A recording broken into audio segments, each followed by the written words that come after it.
This is Adelaide's FIVEaa. Mostly sunny and 21 today with the 6 o'clock news. I'm Mel Usher. The X in FIVEaa Extra stands for extra time, extra care, extra convenience. With 6 locations. Visit physioextra.com. 2 more COVID exposure sites have been identified in South Australia and 1 is in the metro area.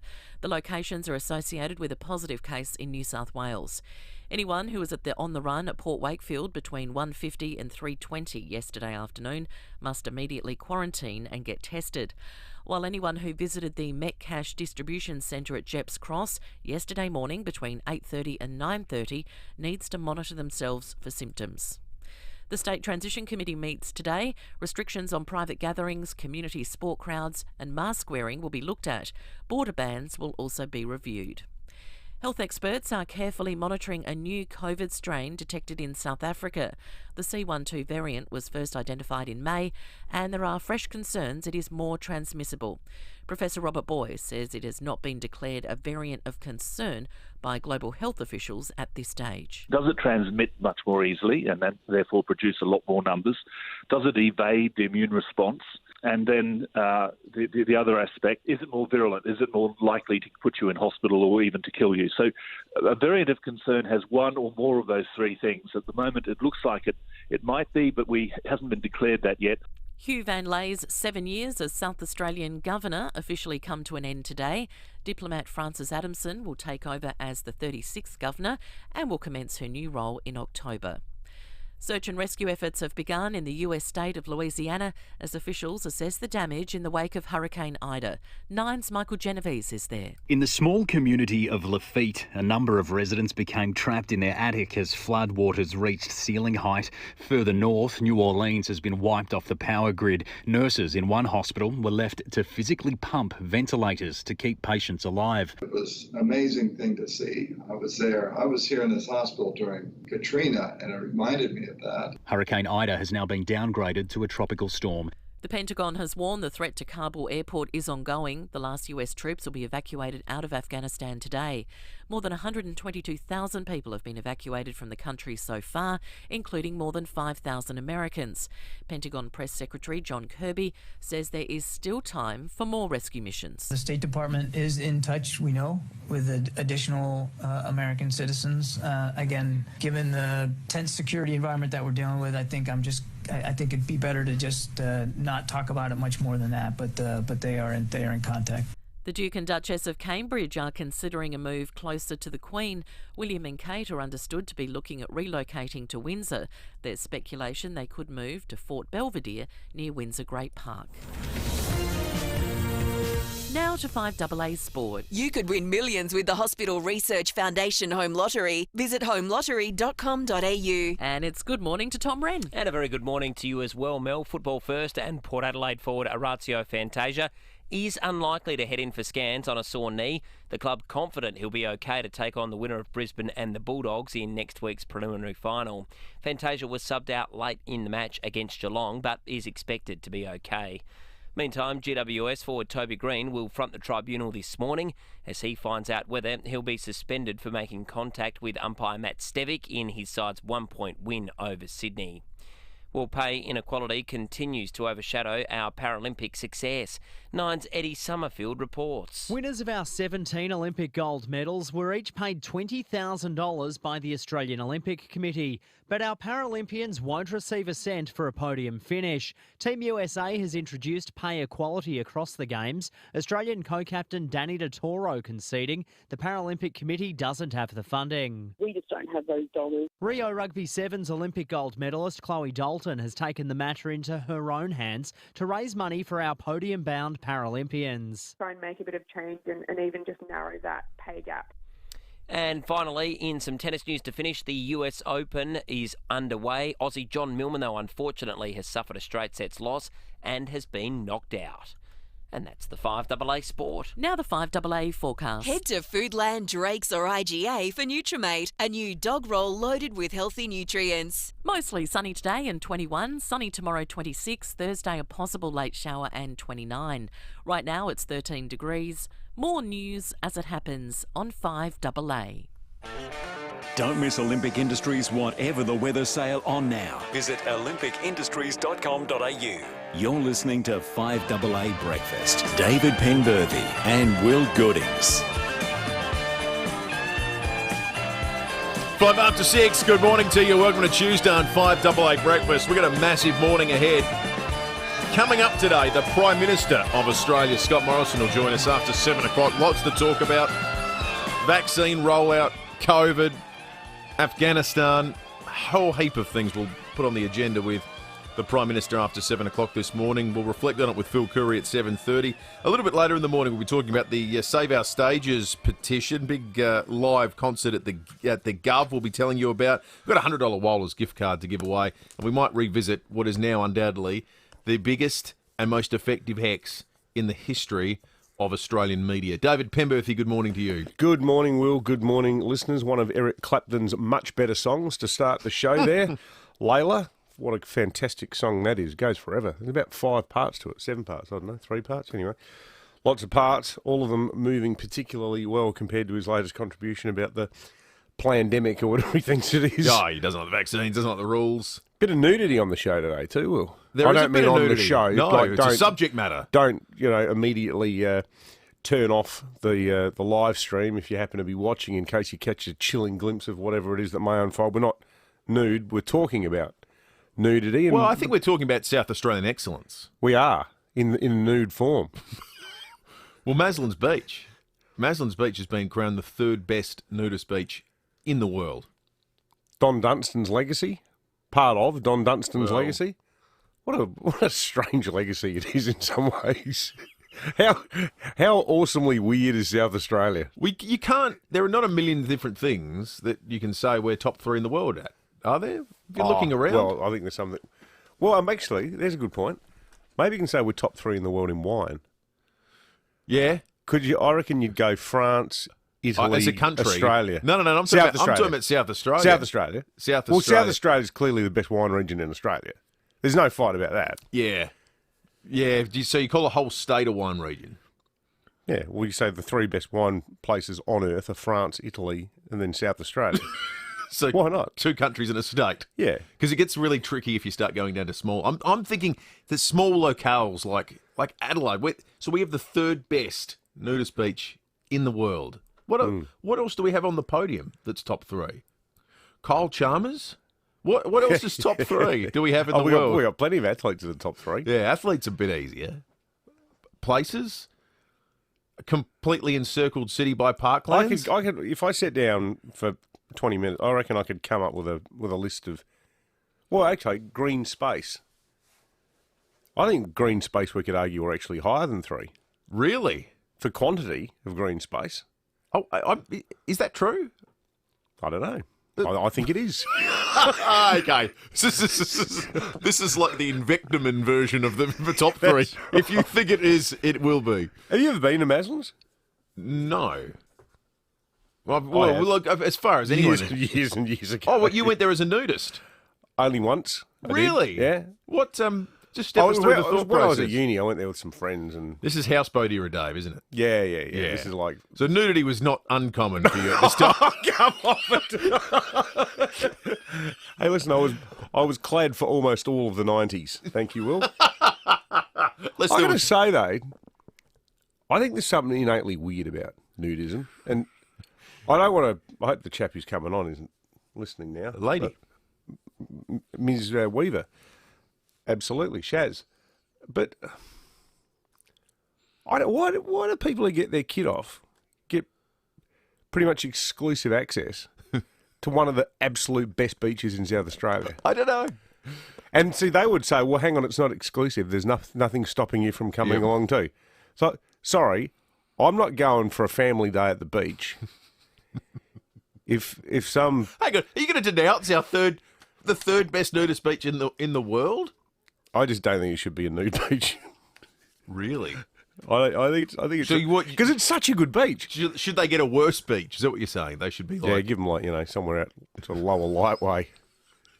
Then go crabbing in the nude. You'd want to be careful raking for crabs with the wedding tackle on full display. Everything about that image is wrong. It might be the equivalent of using a lure. I don't like remember we had the Nude Olympics going back a few years at Maslin's Beach. Well, that was a big controversy because there were going to be kids at it. Yes, that's what caused the upset then. I don't know. It is a. I got approached by a strange man in the car park the day I was down there too. Well, I was there with a girl. If you were ever going to, I would have thought you dramatically lowered your odds based on some of the decisions you made that day. But it is such a genuinely stunning stretch of beach. Yeah, it is. And the whole beach isn't nude. I suppose if we're thinking back to the Dunstan era, was Maslin's considered? It was probably considered far enough away that it was out of the way. Oh yeah, it was probably seen as super remote. That's right. Whereas now it's total suburbia. It really is. Yeah. Like there is housing all the way from Noongar through to Aldinga now, with the exception of that one big paddock bit at the northern cliff top of Port Wollonga, where they've now put in some grapes. Maybe that's what kicked us into the top three. You know, around the world it's billed as right in the heart of suburbia, this magnificent nudist beach. See, I actually think though, nude beaches are up there with caftans, leather jackets or leather patches on your tweed jacket, pewter tankards for beer and French onion dip. They are a total product of the 1970s. This is at a time when a lot of couples thought it was perfectly normal and conventional to leave copies of Dr. Alex Comfort's Joy of Sex lying around on the coffee table. Mm. You know, it was the sort of swinging 70s. And I think the nude beach is so much a part of that mindset. Maybe it will just die a natural death at some point. Maybe there won't be enough sort of nude critical mass to sustain the business model. It's a peculiar way of thinking because it's not as though if I was the only person on a beach, stranded on a desert island, I don't think it would ever really occur to me to think, yes, finally I can stride around in the nud and go in the water naked. These aren't things that... I mean, I think you'd be like Tom Hanks in Castaway, where he constantly... He still kept his dignity. That's right, and maintaining... Apart from when he fell in love with a basketball. That's right, maintaining a somewhat odd relationship with the inanimate object. All right. You ever been to Gull Rock? You ever jumped off Gull Rock? I don't jump off things, David. Okay, sorry. I don't know what Gull Rock is, but I can tell you... That's pretty exciting. I would not have jumped off it. No, it's not far from Maslin's. It's just south. Right. You can swim up to it, climb up the side, and just jump into the sea. It's pretty good. Yeah, okay. But clad or unclad? Well, no, that's in the clad bit because technically that's sort of like northern Port Wollonga. But seriously, like the nude part of Maslin's is just stunning. Do you remember this last time we had the Prime Minister on? It was around this time we said something disparaging, and only staff were listening. His people were all over it. That's right. I wonder what they're thinking this morning. News headlines are coming up in just a moment. Let's see. That's 4 20-kilo bags of dog food, 2 bags of chook food, a couple of dozen wool bales, 3 bags of fertiliser, a roll of fencing wire, and that diesel generator there. Oh, and 2 dog bowls. Too many dog bowls? Agford is an SA company with everything for the home gardener, tradie, farmer and more. Shop online and get it delivered to you. agford.com.au. My escape outdoors. My life outdoors. My family time outdoors. My living outdoors. My Christmas outdoors. My escape outdoors. My living outdoors. My family time outdoors. My living outdoors. I love my outdoors. At My Living Outdoors, we turn spaces into places to live your best life. Outdoors, no matter what that is. So do your outdoors with My Living Outdoors, pergolas, verandas, decking, and more. Visit mylivingoutdoors.com.au. Now, I'm sure there's one thing we'd all like in retirement, and that's to live comfortably and affordably in a welcoming community. And look, thanks to our wonderful friends at Southern Cross Care, you can do just that. Southern Cross Care offers a range of retirement living options at a location and price to suit you. From Nord to North Plympton, all homes are well appointed and all maintenance is taken care of. Plus, you have access to a range of services from Southern Cross Care. You can be part of the Southern Cross Care community right now at the Pines Precinct at North Plympton. This is fantastic.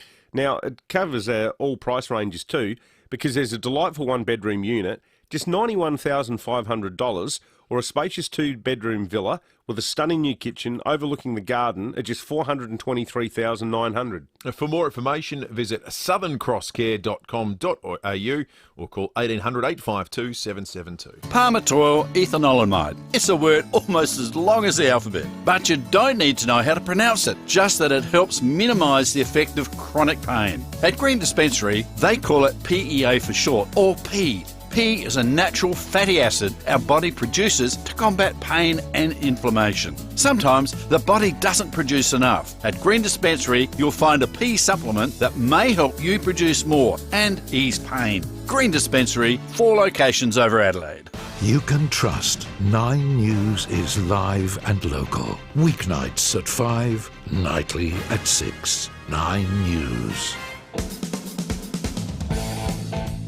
For verandas, sheds, garages or carports, don't miss Olympic Industries Whatever the Weather sale on now. You're listening to 5AA Breakfast. David Penberthy and Will Goodings. 16 after 6. Let's have a look at the news headlines on this Tuesday morning. 2 more COVID exposure sites associated with a positive case in New South Wales have been identified here in SA. So anyone who was at the Port Wakefield on the run yesterday between 1:50 and 3:20 p.m. Should be immediately quarantined for 14 days, get tested, and then tested again on days 5 and 13. The Metcash Distribution Centre at Jeps Cross has been named a Tier 4 site. So if you were at the location yesterday between 8:30am and 9:30am, monitor yourself for symptoms and get tested as soon as they develop.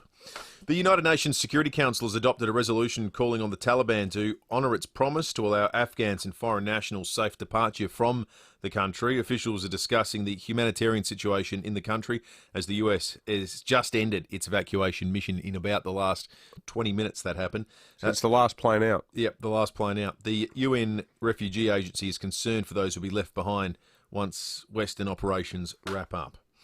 Residents in the US state of Louisiana could be in the dark for days as officials are right now assessing the damage from Hurricane Ida. 1 person has been killed. The death toll is expected to rise. Here's an eyewitness report of someone who was there. This is downtown Houma, Louisiana, the day after Hurricane Ida. There's like rubble and wreckage up and down the street as far as the eye can see. It's not just here, it's all over town. There are just smashed houses, roofs ripped off, snap power poles, down trees, you name it. And I'm not surprised because late yesterday afternoon, man, those winds were ripping as we were in that kind of western and southwest eye wall. You know, sometimes the media doesn't help themselves. Did you see the guy doing the live cross, the weatherman, in the middle of it? And the rain was going, it was horizontal. And he's clothed, you couldn't hear him. He was there with a microphone. Like it was like something out of farce. And he was standing there reporting. And I thought, these are the moments when people go, you're all idiots. Yeah, there's quite a lot of moments like that in the media, but the live weather cross is undoubtedly a genre all of its own. There's compilations of them on YouTube, like the craziest ones, people with palm trees behind them, but in all seriousness, the lack of power is a real issue. I was reading one of the best-named newspapers in the world, the Times-Picayune. It's the paper in New Orleans, except it's now just called NOLA.com because it's gone wholly digital strategy. It's the paper that 16 years ago the staff got tinnies and travelled around flooded New Orleans covering Katrina from amazing little tinnies. But the online edition as of 11 o'clock last night said the big fear was that with the power out, a lot of the levees couldn't be controlled that control the flow of water, in and out of the canals. But they reckon they've got enough backup power to keep them going. But again, this is the thing, when Katrina hit, Katrina wasn't the problem, it was the water afterwards that was. Yeah. So hopefully that side of it's not going to reoccur.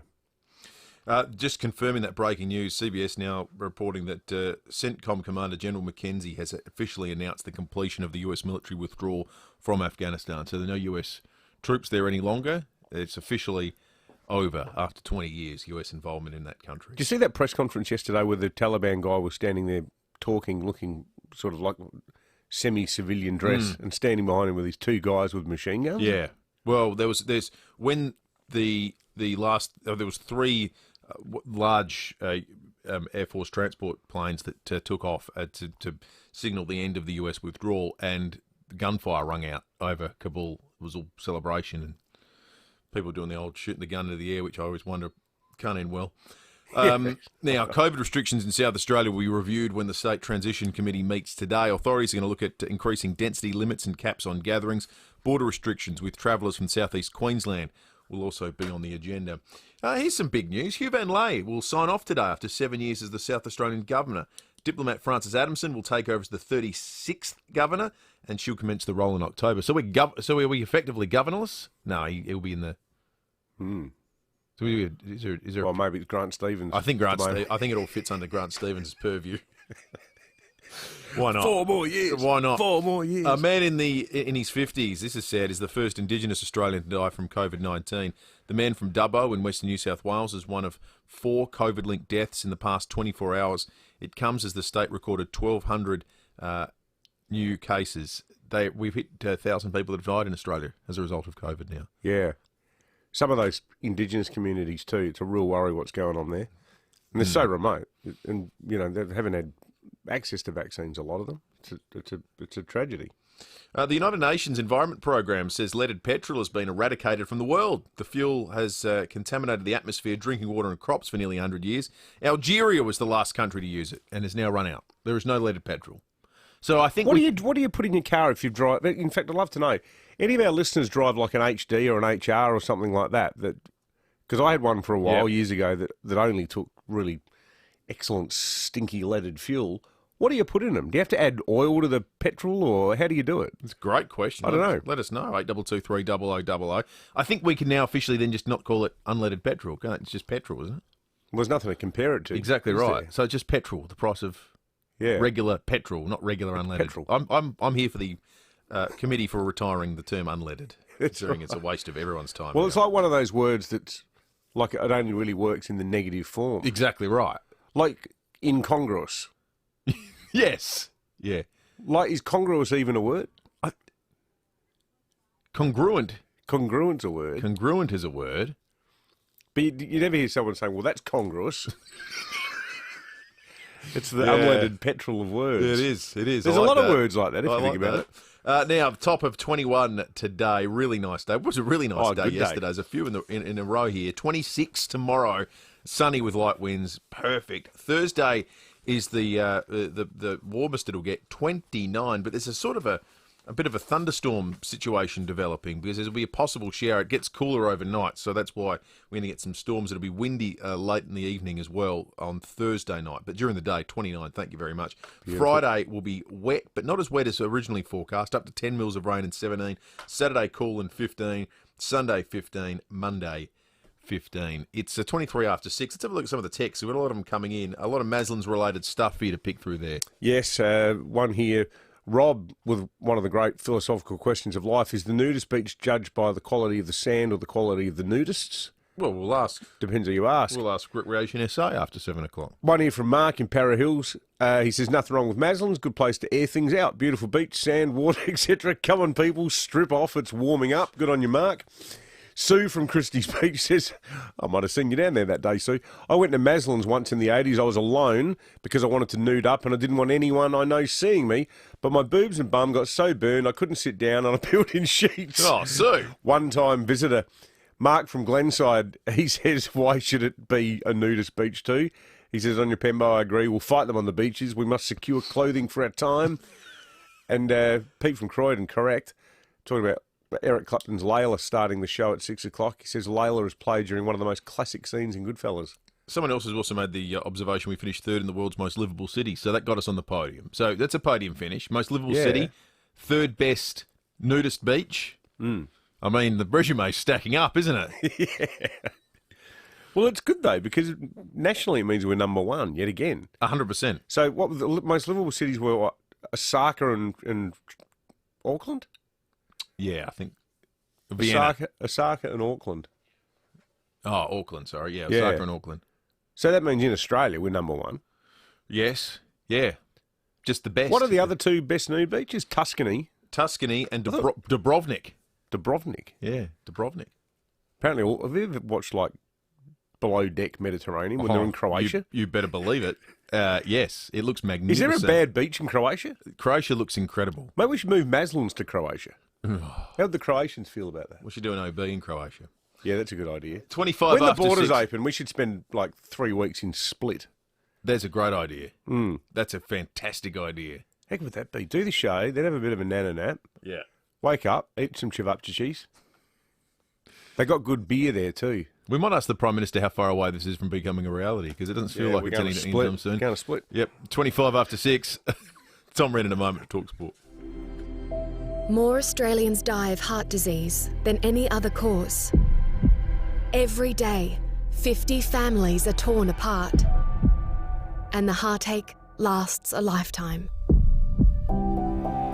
But if you donate to the Heart Foundation, you can help us fund life-saving research to help keep more families together and end the heartache. Donate to the Heart Foundation today. So, how much did you say your hearing aids are? Yes, we do have hearing aids. Yes. So how much are they? It is a lovely day, isn't it? How much are your hearing aids? Oh, why didn't you just ask? Purple, definitely. This is ridiculous.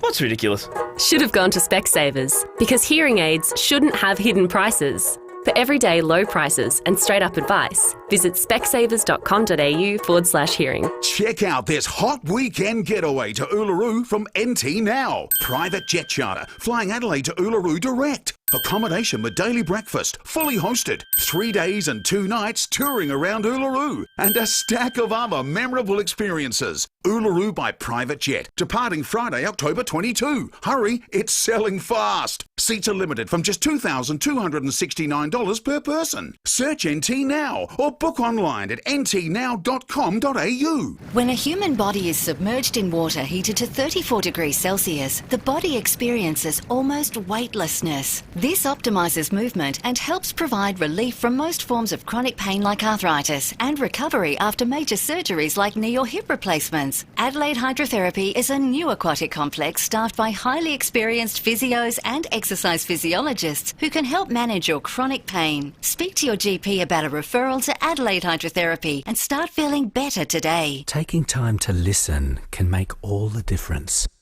Farrell and O'Neill Funerals is a South Australian family company committed to guiding and supporting families at an emotional time. We value a lifetime by offering a compassionate, caring and unique service with attention to the smallest detail. Finding guidance through a difficult time can be comforting. Farrell and O'Neill Funerals, 8296 3134. Here at 5AA, we're all about supporting local. Fly Adelaide to Uluru direct on a private charter with NT Now, fully hosted with deluxe accommodation, sightseeing and stacks of memorable experiences. Book online at ntnow.com.au. 5AA Breakfast is streaming live right now. To watch, simply head online to 5AA Facebook or search 5AA on YouTube. Don't miss Olympic Industries Whatever the Weather sale on now. Visit olympicindustries.com.au. You're listening to 5AA Breakfast. David Penberthy and Will Goodings. 28 minutes after 6, Tom Wren's in the studio with us. Win a $3 million grand prize on South Brighton Esplanade with the Hospital Research Foundation Home Lottery. Beach Boys, $3 million house at South Esplanade, Brighton. It all sort of works together, doesn't it? Oh, how nice does that sound? Thank you very much. 29 degrees on Thursday. Dare to dream, Tom Wren. Beautiful. Yeah, I'm definitely going to be involved in that. Get into it. Hey, fellas, I was just thinking, the US Open, we're just seeing it on our screen next to us. That's on. It's just started. And we've talked about this for years, the sort of generation next coming through, particularly on the men's side. The women's side's so open, it's great. In fact, Ash Barty's having a bit of a dominant sort of little era, which is fantastic. But hard to predict. Whereas the men's side, we keep saying, where's this generation next? It still just hasn't happened, has it? No. Like Roger Federer, I know he's injured now, but Novak Djokovic is dominating. We've got Stefanos Tsitsipas at the moment up against Andy Murray, and Murray's just taken the first set off him. I just wonder when it's finally going to happen that one of these next guys coming through is going to actually take the game by the scruff of the neck. I don't know what it is. Are those other guys... It's been in a holding pattern for years, Mo. Hasn't it? Yeah. What is that? So it's the chicken or egg question. Is Novak Djokovic, and has he been, and those other guys, so dominant that they've strangled the life out of any potential contender? Or has there just been no one who's come up who's good enough to challenge them? I think maybe a bit of both. Yeah. I pulled back on my Sport tennis the needs last it. decade during their period of domination. Have you? It was easier in the 90s. Yeah. Back in the days when you were just telling Mark Woodford up. Yeah, that's right. I really got into the women's tennis, though, being a total bandwagon jumper. With but with Ash, that Barty, yep. I sort of followed that tournament. So is she in the US Open? Where she's the favourite, so she's a what massive happened to her chance. in the Olympics, though? Did she just not really care? Did you watch the Ash game? With due respect to Ash Barty, who I love, but she looked like she'd spent 2 weeks partying after Wimbledon. Yeah, and right. rolled into Tokyo on a different surface without much time to train. Yeah. And I actually think it was the worst game of tennis she's probably played at any level in her life. That What first surface game, was it there? It was rebound A's, but so you went from like plexi-pave or whatever it's well, called. you went from Wimbledon where the ball was skidding through to it was bouncing over her head, and honestly, if I won Wimbledon, I'd spend 2 weeks partying as well. But it was just hard to get back on a court. yeah. It was like suddenly 50 degrees in Tokyo. But she'll be prepared for this one. Naomi Osaka's the big story on the women's side, how she goes, with all her mental health Be good to issues, hear from etc. Yeah, exactly. And then just as we go, fellas... Are you saying she should hold another press conference, mate? No, actually, you know what? 100% no. Yeah, me neither. Neil Baum, a lot of talk about this in the last day or two. Doesn't look like A lot of talk, but perhaps too much talk, Too much, as Bono said. So, my mail is, this was almost completely done. The Crows were totally all over him, because they almost got him a couple of years ago, and then he got sick. Yeah. And he had to cancel it. But apparently he's got one more year to go at Richmond. But, yeah, I mean, he in his statement on Twitter, he basically said, well, yeah, confirmed that he'd been talking to Adelaide. But it sounds like Richmond must have gone, oh, no, Neil, mate, whatever it takes, because they were all over it on social media. Bloody Richmond. Yeah, it's disappointing. But, look, that's the way it goes. So I'm sure we'll hear a bit more fallout. And Toby Green in 2 hours off to the tribunal. 2 hours? Why Why are we doing it at 8:30 in the morning? But I reckon 3 weeks is what I reckon. 3 to 4 weeks, I think. Yikes. Yeah. That long? Yeah, I think so. Good on you, Rennie. Thanks, boys. Thanks, Tom. You could win millions with the Hospital Research Foundation Home Lottery. Visit homelottery.com.au.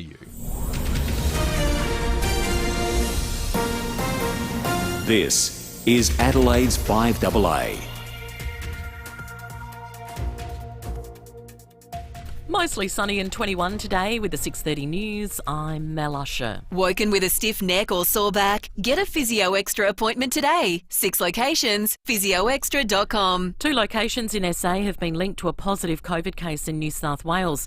The On The Run at Port Wakefield and the Metcash Distribution Centre at Jepps Cross.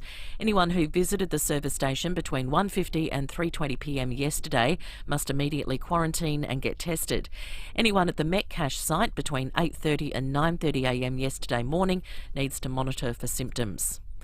The last US plane has left Afghanistan, bringing an official end to the United States mission in the country. Commander General Frank McKenzie has reflected on 2 decades of conflict. Tonight's withdrawal signifies both the end of the military component of the evacuation, but also the end of the nearly 20-year mission that began in Afghanistan shortly after September 11th, 2001. It's a mission that brought Osama bin Laden to a just end, along with many of his al-Qaeda co-conspirators. The cost was 2,461 U.S. service members and civilians killed, and more than 20,000 who were injured. Hurricane Ida has now been downgraded to a tropical storm, but she's left a path of destruction in her wake.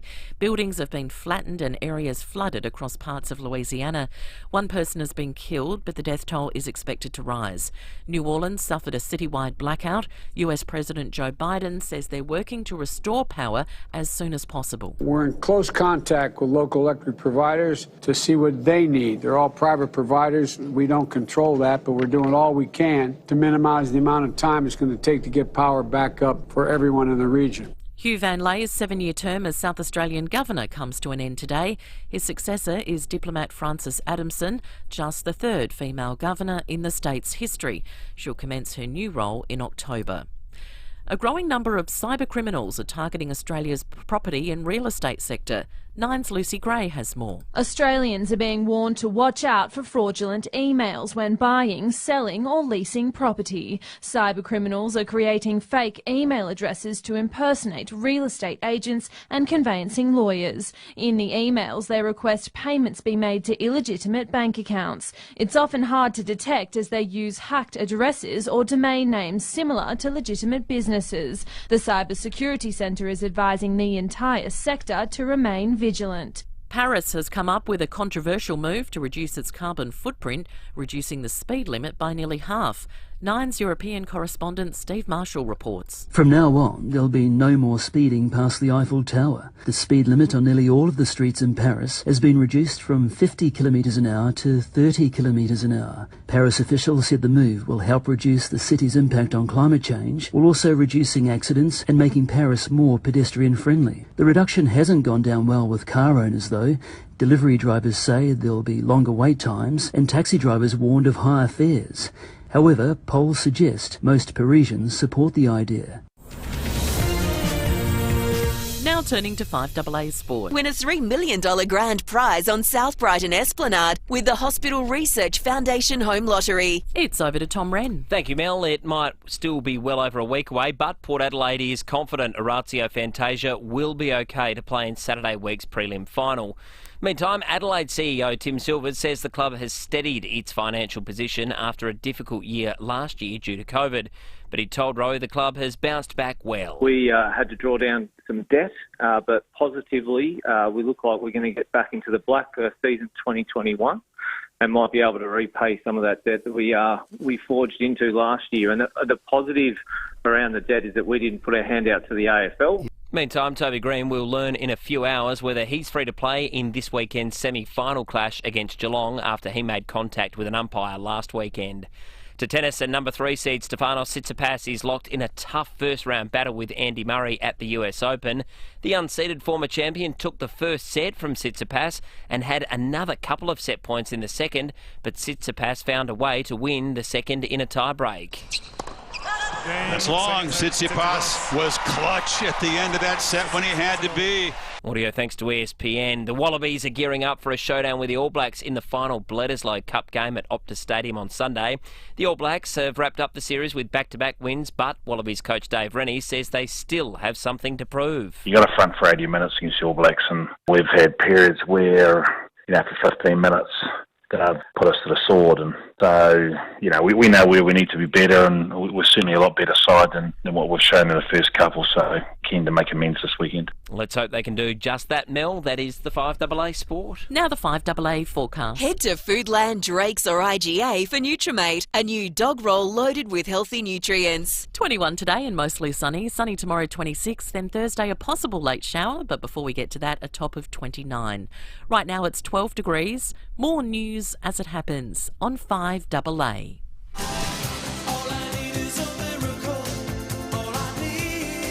For veranda sheds, garages or carports, don't miss Olympic Industries Whatever the Weather sale on now. You're listening to 5AA Breakfast. David Penberthy and Will Goodings. 22 minutes to 7. No such thing as leaded petrol on planet Earth anymore. The last place you could get it was Algeria, and they've just run out. So leaded petrol's gone extinct. So we're trying to... I'm pushing for it just to be called petrol and not unleaded or any other stupid name now. Someone has suggested... Andrew says, Will, can you put 0.9 of a cent price for petrol on your list as well? It's a waste of everyone's time and effort. Andrew, it's on the list. Thank you. I think that's a good idea on the Telstra talking about Barker text line. But for the question to what you do if you had an engine that required leaded petrol, our Alberton correspondent Dave says you add a valve shield to your fuel. Stops the valves from receding due to lack of lubrication. Graham texted in too saying there's an additive that you add to your tank with each fill. It's probably a bit like having a 2-stroke lawnmower where you just need to add the whatever it is stuff. Yeah, I don't think this is fun. Don't backchat me, I know boats. What was that? There's a so far out of my depth on this subject, I'm just going to move on to something else. You know what I hope? You know what makes me feel like... Here's a topic. What makes you feel like you're less than a man? Oh, where do I start? I hate it when... Where do I start? We do the rest of the show on this one. I don't. We'll briefly change subjects when the Prime Minister's on, but other than that 2.25 hours, what makes Will Goodings feel like less than a man? The thing that makes Will emasculated? The answer, constantly. You know what I find really troubling? Like I've recently got the Kluger, and people go, blokes will go, it's got the 3.1 litre in it. How many cylinders? Yeah, probably. I don't know. And I actually think, in my defence, and certainly in your defence, Will, I reckon less than 5% of men know what a 4.6... Oh, I reckon it's more than 5%. Do you think? Yeah, I think we like to tell ourselves it's only 5%.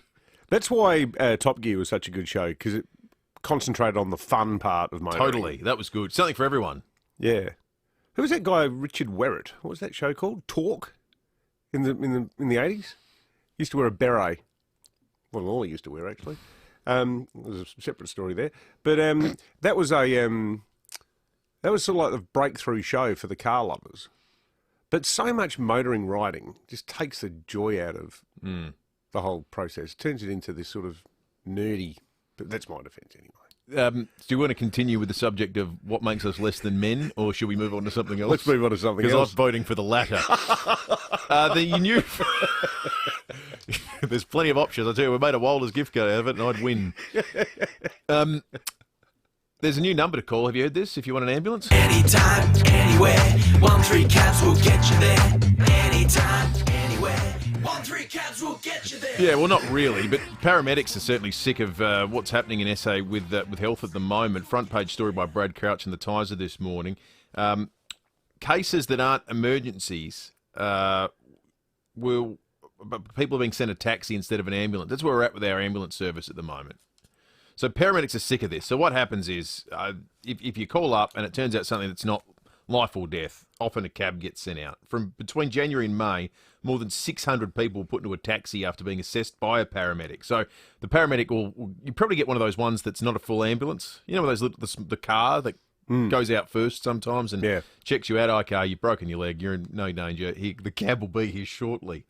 SA Ambulance Service boss David Place spoke to a parliamentary committee yesterday and revealed that this is the reality. I mean, it's a giggle with the musical theme, but I reckon if it happened to one of your family members, you'd be pretty disappointed. I don't want to sound heartless, but I reckon some of these cases would be people who just are either hypochondriacs or don't think it through, or crazed helicopter parents who panic about what's happened to their kids. Because there are a whole bunch. Yes. But no, because you got to pay $500 or something if an ambulance comes out. Well, not always. If you've got private health insurance, you don't. You can be covered for it. I think there's still a significant out-of-pocket expense, isn't there? Like, I wonder how many people are... Anyone who's called an ambulance recently, let us know. I think some of it's on the people who make the call. I think sometimes... I mean, there's a whole bunch... And this is why those ads they're running at the moment are good. Like, not everything that's putting pressure on the public health system is the government's fault. Like, a lot of it probably comes down to funding or systems. But I think those ads at the moment, whether it's like, hang on, what have you done? I think I've broken my wrist or sprained my wrist or something like that. So, well, go to a GP clinic, go to a 24-hour GP clinic, go to a purpose-built place that's as good as a hospital anyway, really, for things like that, like sports med. Do people really call ambulances if they sprain their wrist?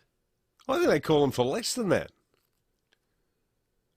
Andy says emergency case, $1,064 for an ambulance, non-emergency $237 is the charge. It's a lot of days. It's expensive coverage for a sore wrist.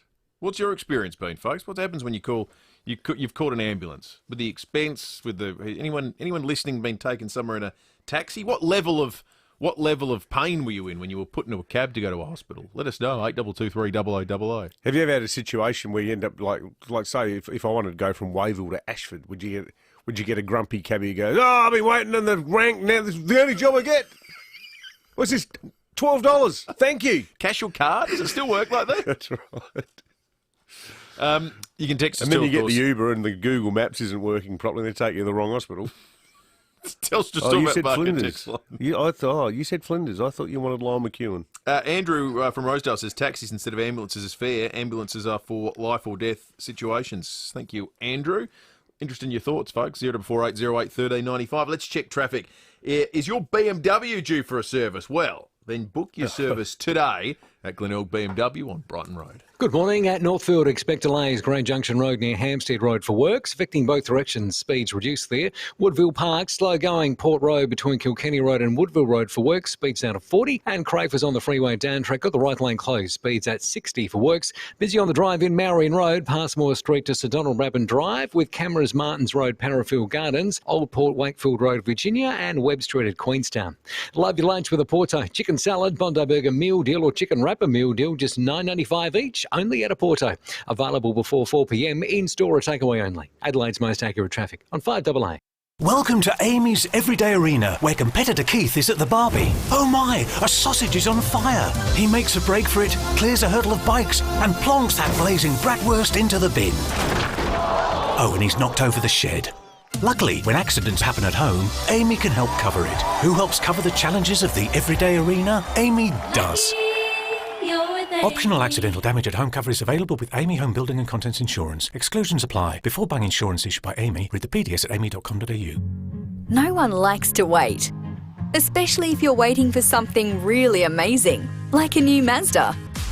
Lucky, you won't have to wait too long at Mawson Lakes Mazda. Right now, you'll find new stock and demos right across the range, which means there's no compromise. You'll get everything you want and love in your new Mazda. Get behind the wheel of your dream Mazda sooner. Mawson Lakes Mazda, just a short drive from the city. My escape outdoors. My life outdoors. My family time outdoors. My living outdoors. My Christmas outdoors. My escape outdoors. My living outdoors. My family time outdoors. My living outdoors. I love my outdoors. At My Living Outdoors, we turn spaces into places to live your best life. Outdoors. No matter what that is. So do your outdoors with My Living Outdoors. Pergolas, verandas, decking, and more. Visit mylivingoutdoors.com.au. Hi, Rodney Jane here. Bob Jane T Mart's home of the big brands and the big deals. Buy 3, get 1 free, and instant cashbacks on brands such as Bridgestone, Pirelli, Continental, Yokohama, Goodyear, Dunlop, J-Trax, and the Bob Jane All-Rounder. With Australia's largest tyre range from just $59, our best tyre price guarantee and biggest alloy wheel choice from only $125, we'll look after you. T's and C's apply. You can trust 9 News is live and local. Weeknights at 5, nightly at 6. 9 News. Don't miss Olympic Industries Whatever the Weather sale on now. Visit olympicindustries.com.au. You're listening to 5AA Breakfast. David Penberthy and Will Goodings. 13 minutes to 7. Lots of good texts coming in on the Telstra Storm at Barker text line about the cost of getting an ambulance called out. Roger says, I just paid my ambulance cover. It's emergency. It's $1,064. And over 20 Ks in distance, $2.65 per K. Danny says with our cover ambulances, you're allowed a couple of call-outs a year for free. Jane says my ambulance to the RA was covered by my health fund, no out-of-pocket. However, it's limited now. I have ambulance cover as well. If you don't have any cover, you pay the full fee. But Jane says ambulance cover is very cheap. Graham says I've got SA ambulance membership and private health cover, and that means no out-of-pocket expense for ambulances. Quite a few people talking about neighbours and so on who were in the habit of calling ambulances willy-nilly for spurious reasons. So, yeah, I think... Clearly part of the issue then. I think it is part of it, yeah. 12 to 7, let's check in with SAPOL. Senior Constable Jen Cullinan's on the line. Morning to you, Jen. Good morning. Now, there was an arrest after a house break-in at Richmond yesterday. There has, and this was yesterday evening about 7:15. Police were called to Elms Avenue at Richmond to reports of the occupants struggling with an intruder. And the occupants, a man and a woman, were both allegedly punched in the face during that incident. So patrols responded quickly and located the suspect, and he had a head injury. So he was initially arrested, taken to hospital. He's currently in the watch house, having been charged with serious criminal trespass and assault, and he's going to go to the Adelaide Magistrates Court today. Good arrest. Well done, good Jen. stuff. Thank you, Jen. Senior Constable Jen Cullen from SAPOL. Simon Timke, Senior Forecaster at the Weather Bureau. Just sort of cross your fingers and hope the forecast doesn't change at this point from my perspective. Simon, what's happening? Any revisions? Yeah, no, look, pretty warm conditions ahead for the next couple of days. Looking at the satellite picture at the moment, there's a little bit of high cloud moving across the Adelaide area, but still should be a mostly sunny day, I think. We're forecasting a maximum of 21 degrees with winds generally northerly to start off with, tending around a little bit more westerly during the afternoon, then becoming light in the evening. So mostly sunny 21, around the suburbs, 21 as well for Elizabeth, 20 degrees for Mount Barker and Glenelg, 19 degrees for Noarlunga. Currently here in the city, we're sitting on 12.4 degrees, which is just above our minimum of 12.2 at around 6:30. The next couple of days likely to be a bit warmer, though. A sunny day on the way for Wednesday with light winds becoming northerly during the morning. 26 degrees the maximum after an overnight minimum of 10. And then even warmer for Thursday. We've got a pretty vigorous cold front moving across the west of the state on Thursday. And it'll be a windy northerly day on Thursday here in Adelaide. Bit of sunshine, well, mostly sunny in the morning, and then clouds sort of developing during the afternoon and evening, and just a slight chance of a shower, possibly a thunderstorm later in the evening on Thursday. 29 degrees the maximum, so a pretty warm day, but it will be quite windy. And then behind that front on Friday, some showers around. We're forecasting rainfall totals in the order of 3 to 10 millimetres for Friday, and much cooler as well, 17 degrees. So a return to sort of more wintertime temperatures on Friday, and staying that way for the following few days as well. Saturday, a shower or two, 15. Sunday, a shower or two, 15 as well. Neither of those days will be as wet as Friday, I don't think. Up to about a millimetre or so expected on both of those days. And then on Monday, just a chance of a shower left over, 15 degrees as well. So if you're after some warmer conditions, enjoy the next couple of days. Beautiful. Absolutely. Good on you, Simon. Thank you. Simon Timke, Senior Forecaster at the Weather Bureau. How good's that going to be? Oh, tremendous. Break out the thongs. How many people have booked in the Thursday night barbecue? I have. Yeah. Although I'm starting to think maybe Wednesday night's the better night for it. If it's a bit windy Thursday. Yeah, Thursday night sounds like, a bit with a changeover and the colder front coming through. There's probably going to be a little bit of rain even starting Thursday night. Wednesday night, tomorrow night. Yeah, that's the night to get the snags out. Barbecue night, 8 to 7. Census night was Tuesday the 10th of August. It's not too late, so complete now. For help, visit census.abs.gov.au or call 1800 512 441. Authorised by the Australian Bureau of Statistics, Canberra. Greyhound Racing SA could be shouting you dinner. All you need is 3 greyhounds from Box 8 to win. Book a group of 4 or more for dinner for the Angle Park 8's promotion at the Angle Park Greyhounds on a Thursday night, and if 3 dogs wearing number 8 win on the night, you have the entire value of your booking refunded. That's right, free. Some T's and C's apply. Bookings must be made by 11 a.m. the Monday prior. Gamble responsibly. Visit chasers.net.au for more. The wait is almost over. Glenelg BMW, Adelaide's newest home of BMW, opens tomorrow. From the multi-award-winning team at Dave Potter, at the same location on Brighton Road, you can now find Glenelg BMW. So be sure to drop in, speak to the team, book your test drive today across the range of new and demonstrated BMWs. And look, if you're already listening to this right now, driving in a BMW, you've got one in the garage, be sure to book your car in now for a service at Glenelg BMW Service Centre, and they'll be able to look after you, your existing car and all your needs. Glenelg BMW, Adelaide's newest home to BMW, opens tomorrow at one of the oldest and most awarded dealerships in South Australia. Visit glenelgbmw.com.au or drop in and see the team on Brighton Road. Terry White Chemmart is now administering the AstraZeneca COVID-19 vaccine nationally. Book your free vaccination today. It'll help us all get back to the things we miss and love.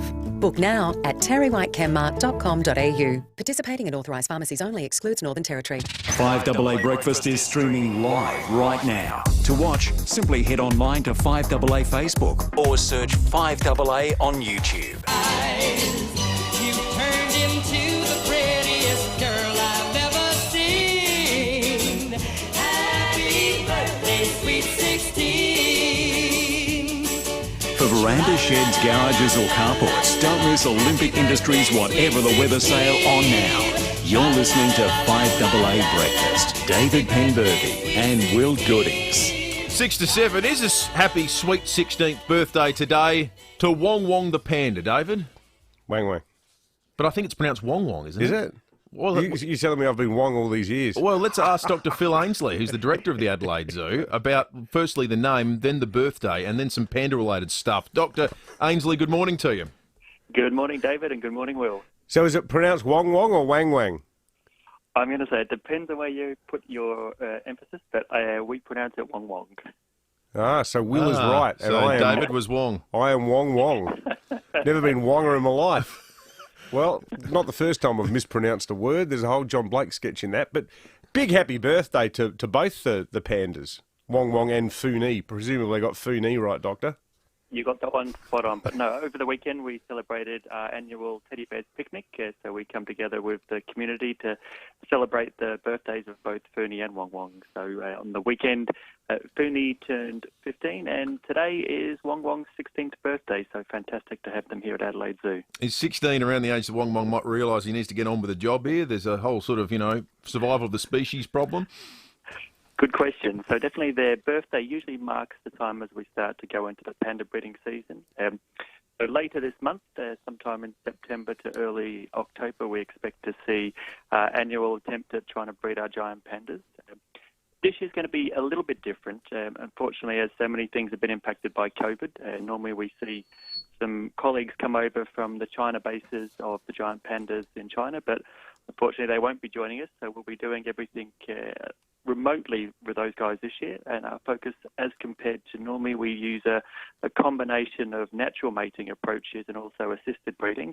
This year we'll be purely going on natural breeding and letting the pandas do what pandas need to do best.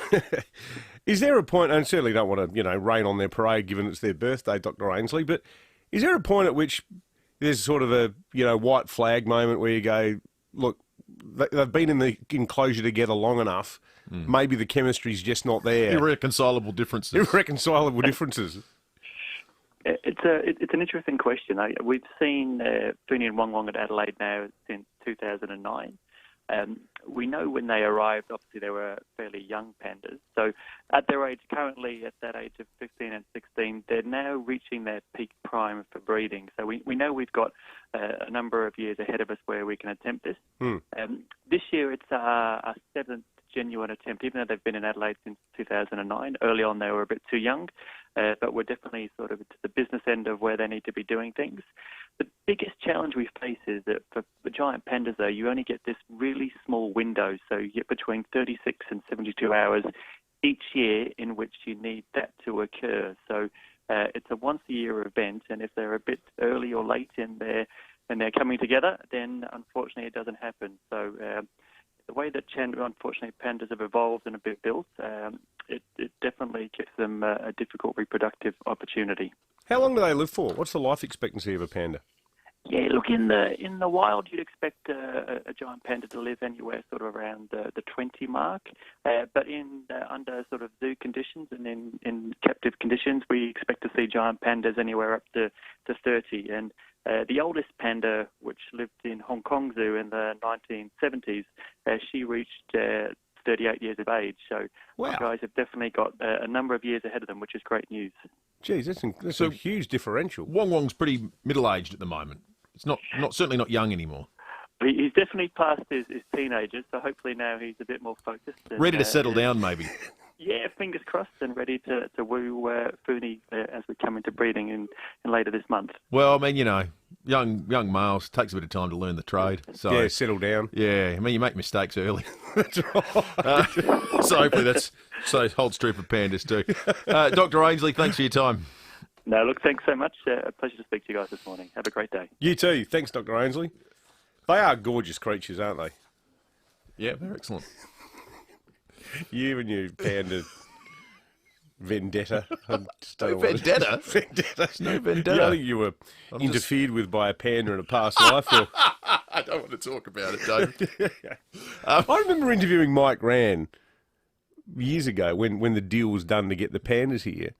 And I know Dr. Ainsley referred to artificial methods, which probably involved potentially IVF or something like that. I'm not making this up. Mike Rann said to me that in order to get them in the mood, they were going to show them like videos of pandas doing the business. Panda porn. That's exactly the term he used. I don't even know where you get that stuff from. In the wild, it's a very... There's Amsterdam, I guess.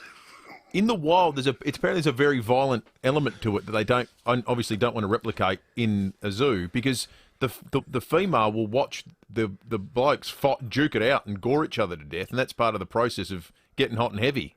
Look at that one go. Well, I suppose that makes sense in a way, because you want to keep your genetic strength going through the generations. But she watches. It's a sort of a spectator element to it. Dearie me. Yeah. That's the problem. Is it's tough to get the kiddies through to watch that in the enclosure. Yeah, that's right.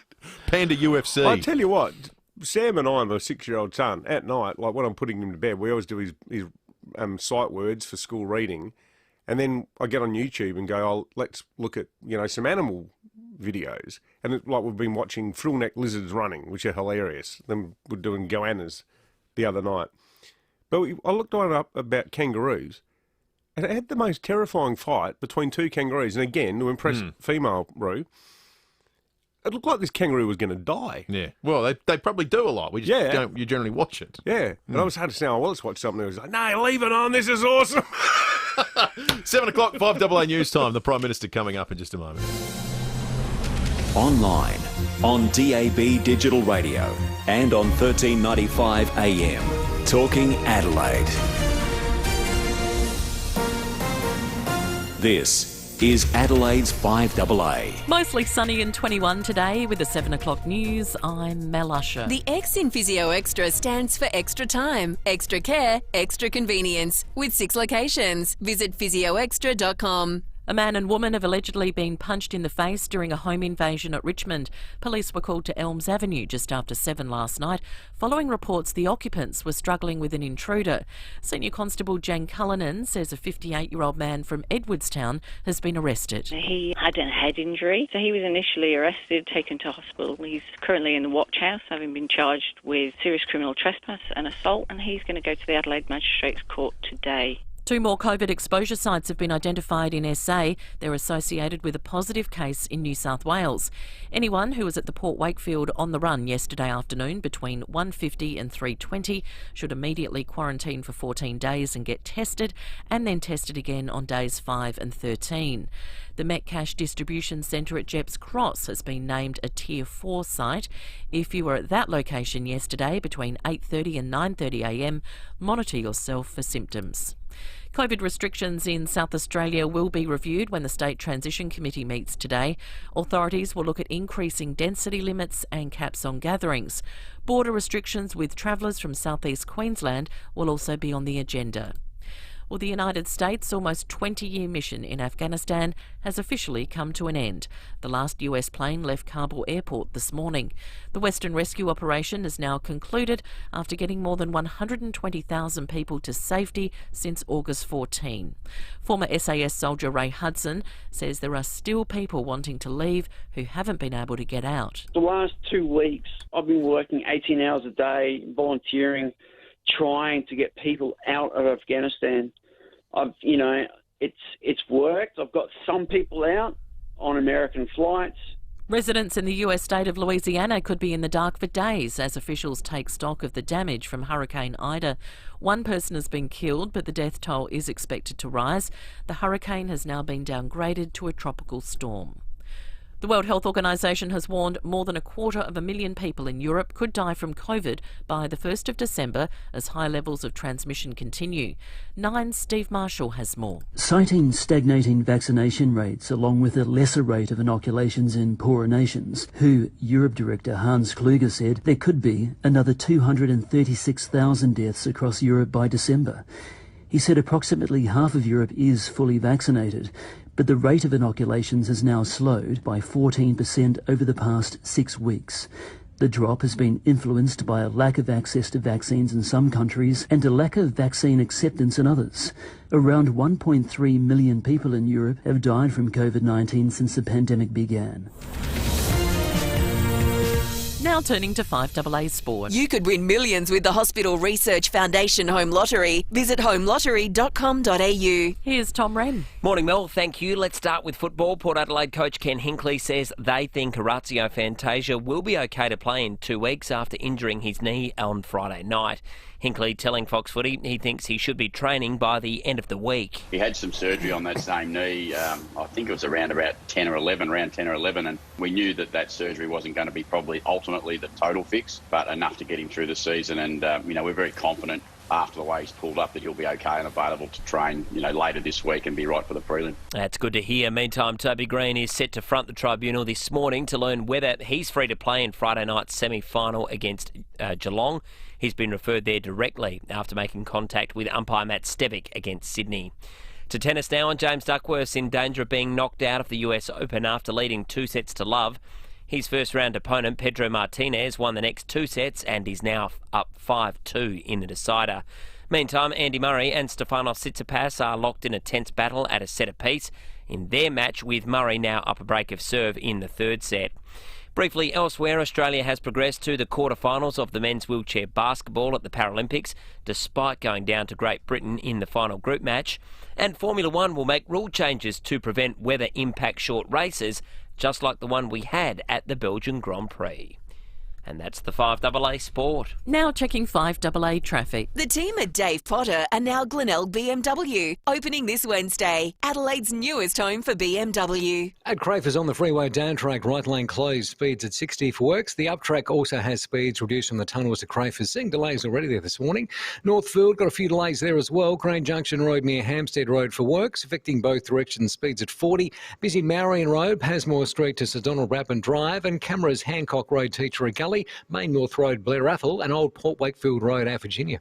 Got the worst house on the best street? Talk to Burbank Homes, the knockdown rebuild specialist. Start fresh with a brand new build, or even two. Visit burbank.com.au.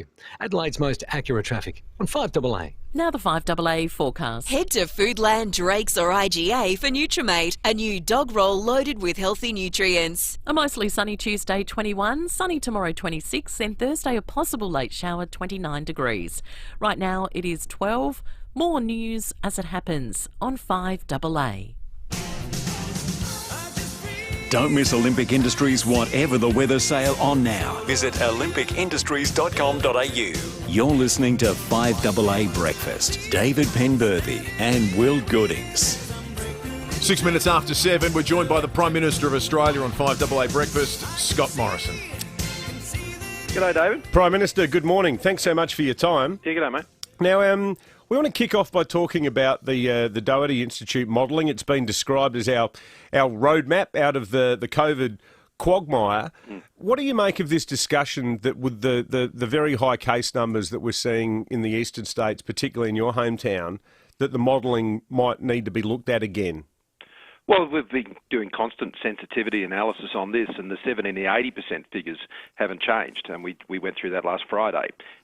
It continues to show that once you hit that level of vaccination in your community, you are really getting a reduction in the risk right across the board, and know that when you hit those numbers, the rate of vaccination for the even more vulnerable in the community, particularly the elderly, is even higher than that. And we're already seeing that. To give you an example, with the aged care sector, what we're seeing right now in New South Wales is we're seeing a rate of fatality today that's less than 0.5%. And at the peak of the Victorian second wave, where there wasn't vaccination in place, that was 4.3%. There were around 800 deaths in total that we saw during that Victorian second wave, and that figure is now around about 90 in New South Wales over the course of this year. So the vaccination has a major impact, and I know it's quite hard when you're sitting at a vaccination rate in South Australia at the moment. We've got half of people with their first dose, a third of having 2 doses. You double that second dose rate on where it is now, and that's a level of protection that is really giving us the ability to safely transition to this next phase. And I know in states like South Australia, where you haven't got those big case numbers, where they've done a terrific job in states where there hasn't been COVID. But the Delta variant is not something that will stay away forever. And so that's why you lift your vaccination rates. That's happening in South Australia, 100,000 in this past week, which was a great outcome in South Australia. Keep doing that. You get yourself in a position of resilience. Sure, there's still risks, but the risks of shutting everything down, not just on the economy, but on people's mental health and all of these things, the advice is still very clear. Does more harm than good. Mm.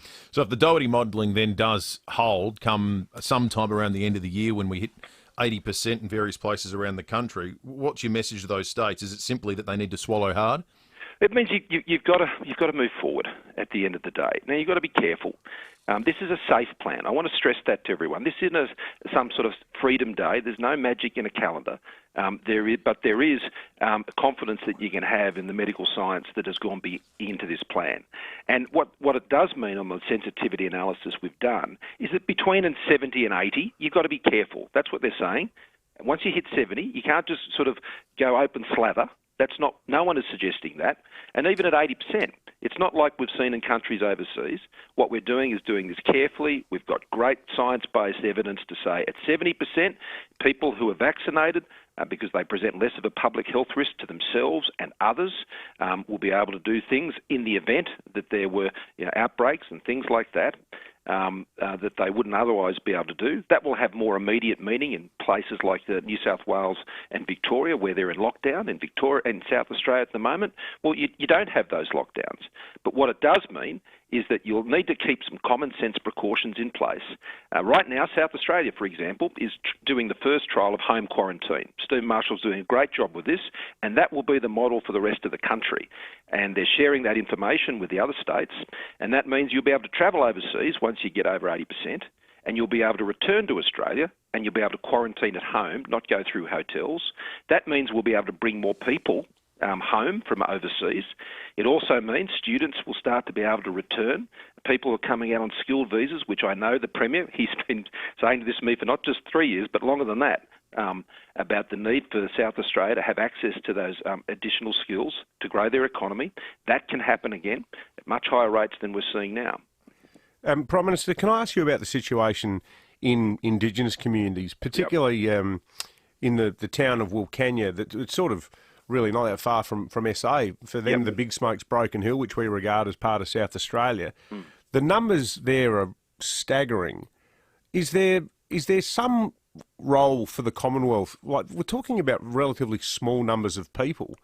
As Prime Minister, are you going to have a closer look at that? Because it seems that there's particularly given the history of what infections and new exotic diseases did to Indigenous Australians over the years since colonisation, it feels like there's a humanitarian crisis unfolding here potentially. Well, we already have, and we've got AUSMAT teams in there, we've got ADF teams in there, working very closely with the state government, and the Western New South Wales outbreak is very serious, and as it will be in a lot of remote and sensitive communities. And so while we hit 70 and 80% for the majority of the population, we understand that particularly in remote communities, that the risks can still be very high. And one of the things we're trying to get across, and Ken Wyatt has made this point, that in many remote communities, because they feel like they're a long way away from the cities where these things are happening, they can sometimes form a view that they're protected. And that's not the case. The Delta variant can travel, as we know it does, and you only need a couple of events which can see those transfers take place. And that's why we already have acted, and we're working very closely with the New South Wales Government. And the reason for that is not only is that helping us to directly influence that situation, but we have developed a very good partnership model, if that were to happen in South Australia or the Northern Territory or Western Australia, that the responses, we're seeing those vaccination rates rise in those levels. We've got great responses from local Indigenous leaders in helping us do that, but it is a very sensitive area of the population. And it is a difficult area in which to work, which it always is, regardless of whether it's COVID or any other health challenges in those communities. We've had a significant development in the last hour with the US 20-year-long operation in Afghanistan ending. I'm here to announce the completion of our withdrawal from Afghanistan and the end of the military mission to evacuate American citizens, third country nationals, and vulnerable Afghans. The last C-17 lifted off from Hamid Karzai International Airport on August 30th, this afternoon, at 3:29 p.m. East Coast time. And the last manned aircraft is now clearing the airspace above Afghanistan. Prime Minister, is there any capacity for Australia to increase our refugee resettlement program? Something aligned with or akin to what happened in 2015 with Syrian refugees. We offered an additional 12,000 places, a specific intake for those people under duress. Could we do something similar for Afghanistan beyond the 3,000? Beyond the 3,000 that we've already said? Let me remind you what happened with Syria. We did 3,000 in that first year. Of that 12,000, we did 3,000 in that first year. It all wasn't done in 1 year. It was actually done over several years. So that's what will happen here then. And what I've said is we think at least 3,000 this year.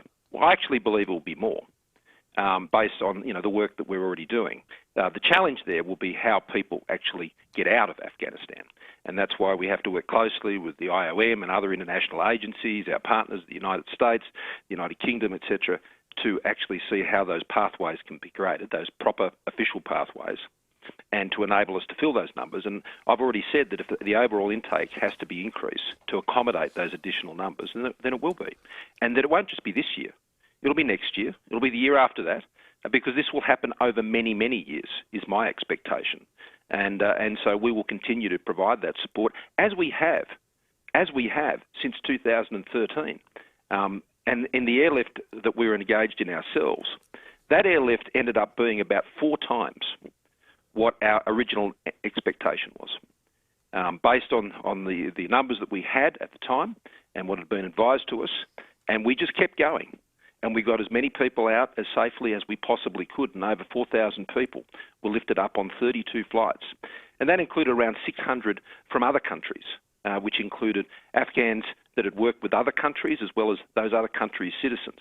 So we all worked together. Other countries helped uplift our people as well, and the Afghan nationals who'd worked with us. And that was a very dangerous operation, but everybody who was involved in that exceeded what our original estimates were. And the fact that we got everybody out safely, given how dangerous that was, is a great credit to those involved. Prime Minister Scott Morrison, thanks very much for joining us this morning on 5AA. Thanks a lot, David. 16 minutes after 7. Let us know your thoughts, folks. 8223 0000. That was a big range of stuff that was covered, from COVID to Afghanistan and things in between. Let us know. You can text us on the Telstra Stormont Barker text line too. We'll get to those in just a moment. But first, let's check traffic. Is your BMW due for a service? Well, book your service today. Glenelg BMW at Brighton Road. At Northfield, expect delays on Grand Junction Road near Hampstead Road for works, affecting both directions, speeds at 40 k's. Crowford's on the freeway down track, the right lane closed, speed still at 60 for those works. The up track also has speeds reduced from the tunnels to Crowford's, and that's starting to build already this morning. Busy roads this morning, Portrush Road, Stafford Grove to Greenhill Road on the drive-in, and look out for cameras Bartley Terrace, Westlake Shore, and Eldersmith Road out Mawson Lakes. Homeowners need tradies, and they're looking for them on High Pages right now. With an average of 1 job posted every 20 seconds, list your business on High Pages today. Adelaide's most accurate traffic on 5AA. Leon Biner. On Wednesday at 5 p.m, there were 3 life-threatening emergencies in Port Augusta. No ambulances available. One of these emergencies was a baby who was short of breath. The closest ambulance was sent from Port Pirie, 90 kilometres away. 9 till 12 weekdays. The ambulance never arrived. The family was forced to take a taxi to hospital instead. As SA as Leon Biner. As SA as AA. G'day, Scotty Cam here. With Father's Day on the way, make sure you head into your local Mitre 10 and get Dad something he really wants. But if you're not sure what to get him, don't worry. Grab a Mitre 10 gift card and let him decide for himself. Plus, with every purchase of $50 or more, go into the draw to win one of 4 Weber family cues. They're perfect for entertaining all year round. How good's that? That's mighty helpful Mitre 10. Conditions apply. See in store for details.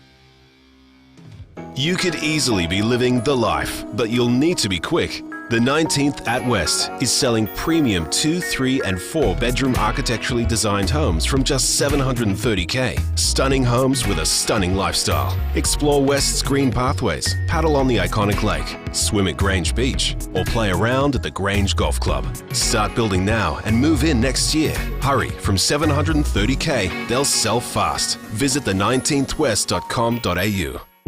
The sun, the brightest entity in our solar system. But what's the brightest place on Earth? Right here, at Kate's house.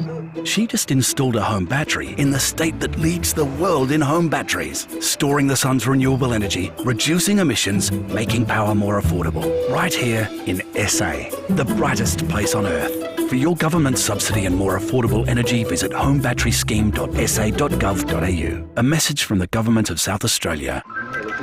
If you run a small business, then you know how the busy got in business. You have to juggle so many apps, different tools and spreadsheets just to take care of admin. That's why you need Thrive, the all-in-one management software built for small business. Thrive lets you manage marketing, scheduling, invoicing and more, all from one place. Search Thrive, Thrive, today. You can trust 9 News is live and local. Weeknights at 5, nightly at 6. 9 News.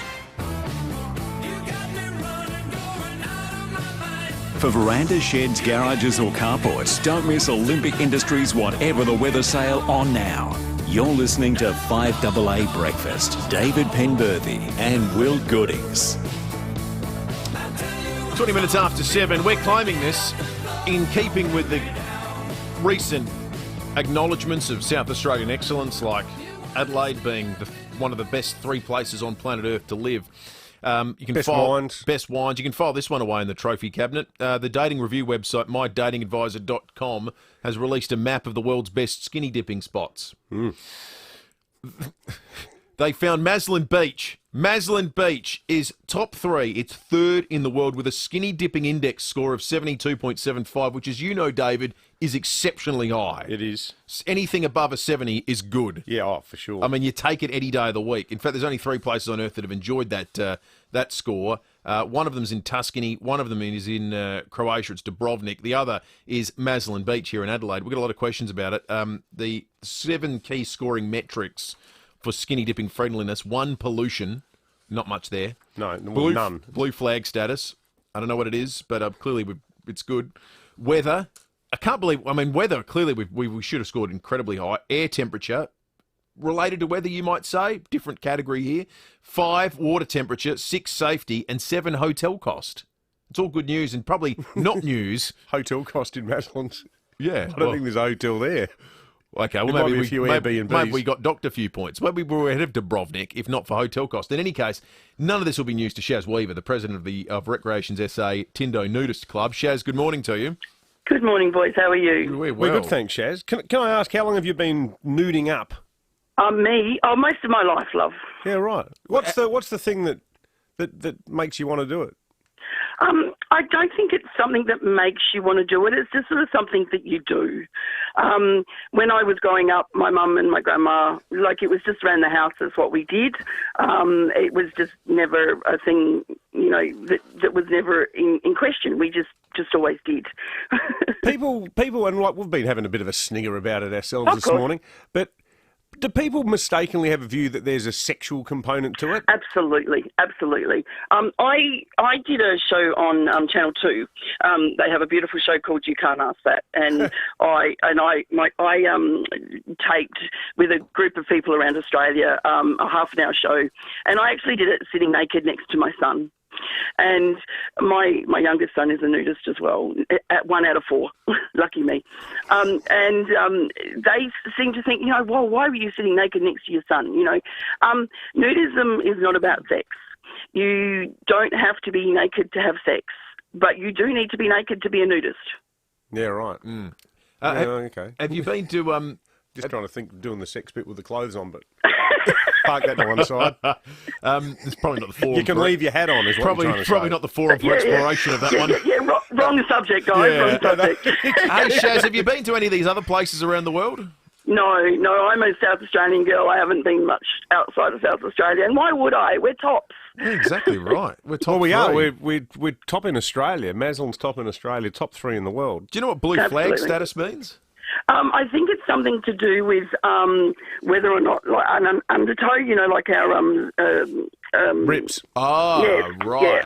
Okay, so it's safety. It's a safety-related measure. Safety thing, yeah. Oh, well, congratulations, Shaz, to you and everyone who makes Maslin's one of the best nudist beaches on planet Earth. Oh, pleasure. Good on you. It's a Shaz great Weaver, spot. It is a president of the beautiful spot. Recreation Shaz SA is a lot of Tindo fun. That Nudist was Club. good.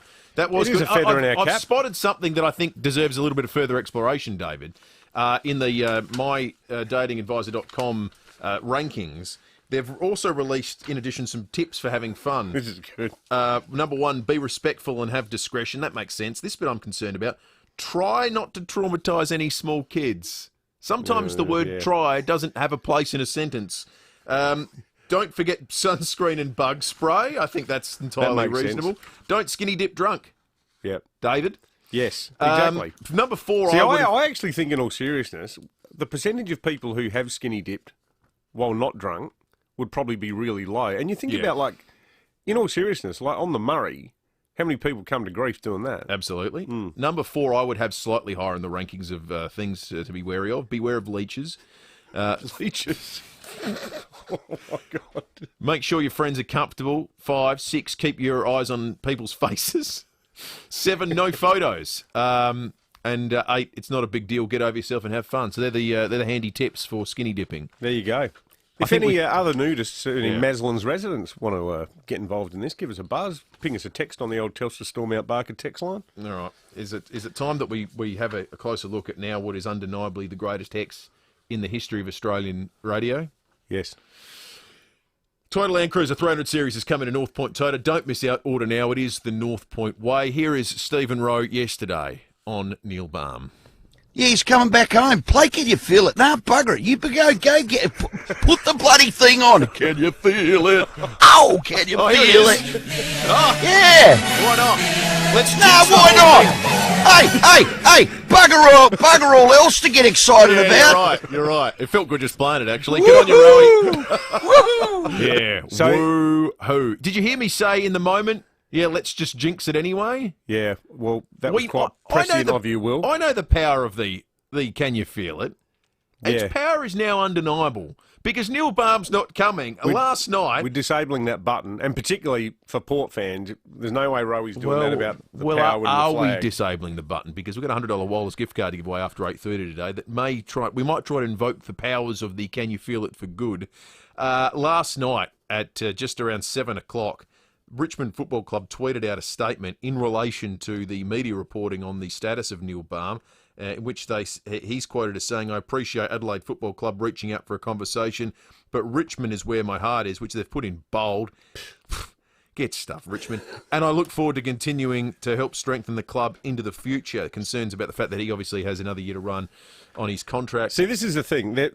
So Balme has confirmed that talks were underway. They almost got him, the Adelaide Football Club almost got him a couple of years ago, my understanding is, and then he got crook. Yeah. Apparently he's got one more year to go on his contract. So if Stephen Rowe's guilty of anything, it's slight overexcitement. But I'll tell you one thing, as a journo who has on occasion gone with things that turned out to be incorrect, even though, often when there's smoke you think there's fire, and it turns out the fire's not quite as exciting as it was in the first place. But one of the things about having a crack working in the media is that it's better to be occasionally wide of the mark and then to correct it than to be consistently boring all of the time. What percentage? Because there's other shows that provide that service. Is it like 5% of you believes it was Can You Feel It's fault? Oh, no, I think Can You Feel It was the deal breaker. Yeah, I've never liked that damn song. And for me, every time I hear Can You Feel It, I think of 2017. Well, yeah, we stuffed the grand final. Neil Balme's not coming. There's a handful of other incidents where Can You Feel It's ruined it for everyone involved. This thing, it's like some sort of voodoo. Yeah, it is. I don't even want to look at the button. Maybe we should turn its purpose around and say that, trained in Can You Feel It? Can you feel it? X's? The Crows are going to win the wooden spoon again next year. Can you feel it? And then the opposite will happen and we'll go top. David, you may have just revealed what the Waller's gift card will be after 8:30 today. I didn't even know. We'll be turning our attention to using the Can You Feel It for more constructive purposes, because I'm a believer now. This deal was done, and Can You Feel It has stuffed it up for everyone. It's cursed it. The Toyota Land Cruiser 300 Series is coming to a North Point Toyota. Don't miss out. Order now. It is the North Point way. Phil Curry in Canberra coming up. There's an online shop that has everything for the home gardener to the landowner. It's agfert.com.au. You'll find over 5,000 items from the garden to the workshop. But the most valuable thing you'll receive from them is your weekend back. That's because Agfert will deliver to your door. Agfert is a family business, putting in the hard yard for other SA families. And if you spend over $50 online, you could win a new Engel fridge. Go to agford.com.au. Wanna get away? Follow your dream with Adelaide Custom Caravans. Can't wait to go with Adelaide Custom Caravans. At Adelaide Custom Caravans, we're keen to buy or consign pre-owned caravans and camper trailers for families waiting to hit the road. Or trade up now at our big new supercentre, 1505 Main South Road, Darlington. Follow your dream with Adelaide Custom Caravans. AdelaideCustomCaravans.com.au. The Hospital Research Foundation Home Lottery has been changing lives for 18 years. Now, we've taken it to a whole new level with a $3 million grand prize. A Scott Salisbury home on the Esplanade. If there's a home you want to win this year, it's this one. With $1 million in bonus prizes and $1 million early bird prize. There's more big winners than ever before. Join the fight. HomeLottery.com.au. Licence M14053. Want to learn to be the boss? Change the system. Blaze the trail. Want to turn your passion into pay? Ever dreamed of solving the problem? Helping community. Setting the trends. The time to take this course begins today.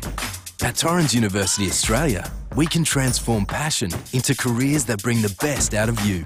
Find a course that fits you perfectly and follow your heart. Do what you love. And love what you do. Search Torrens University Australia.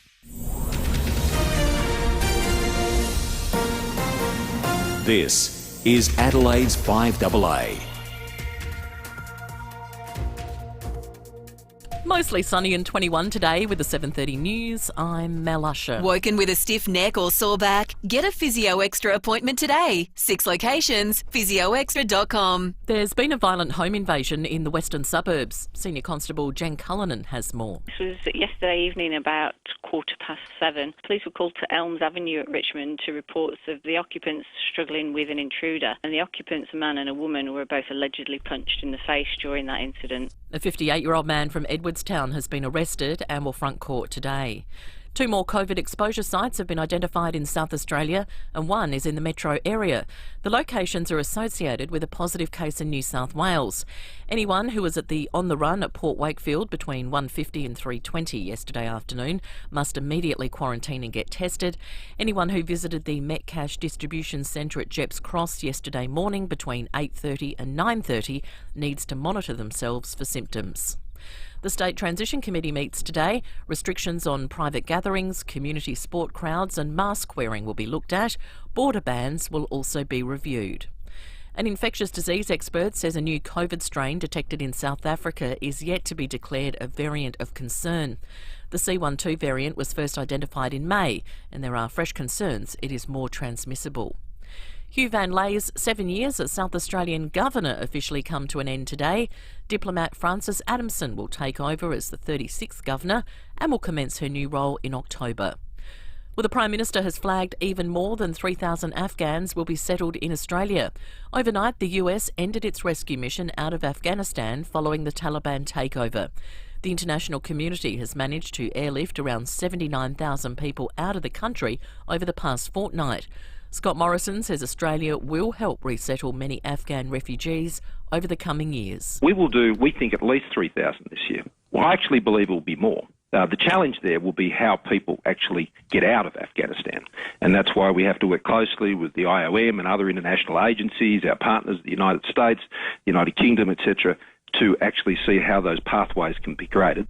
Officials are assessing the damage caused by Hurricane Ida in the US state of Louisiana. At least 1 person has died. Nearly half of the state is also without power. Local Josh Mogerman surveys the damage. This is downtown Houma, Louisiana, the day after Hurricane Ida. There's like rubble and wreckage up and down the street as far as the eye can see.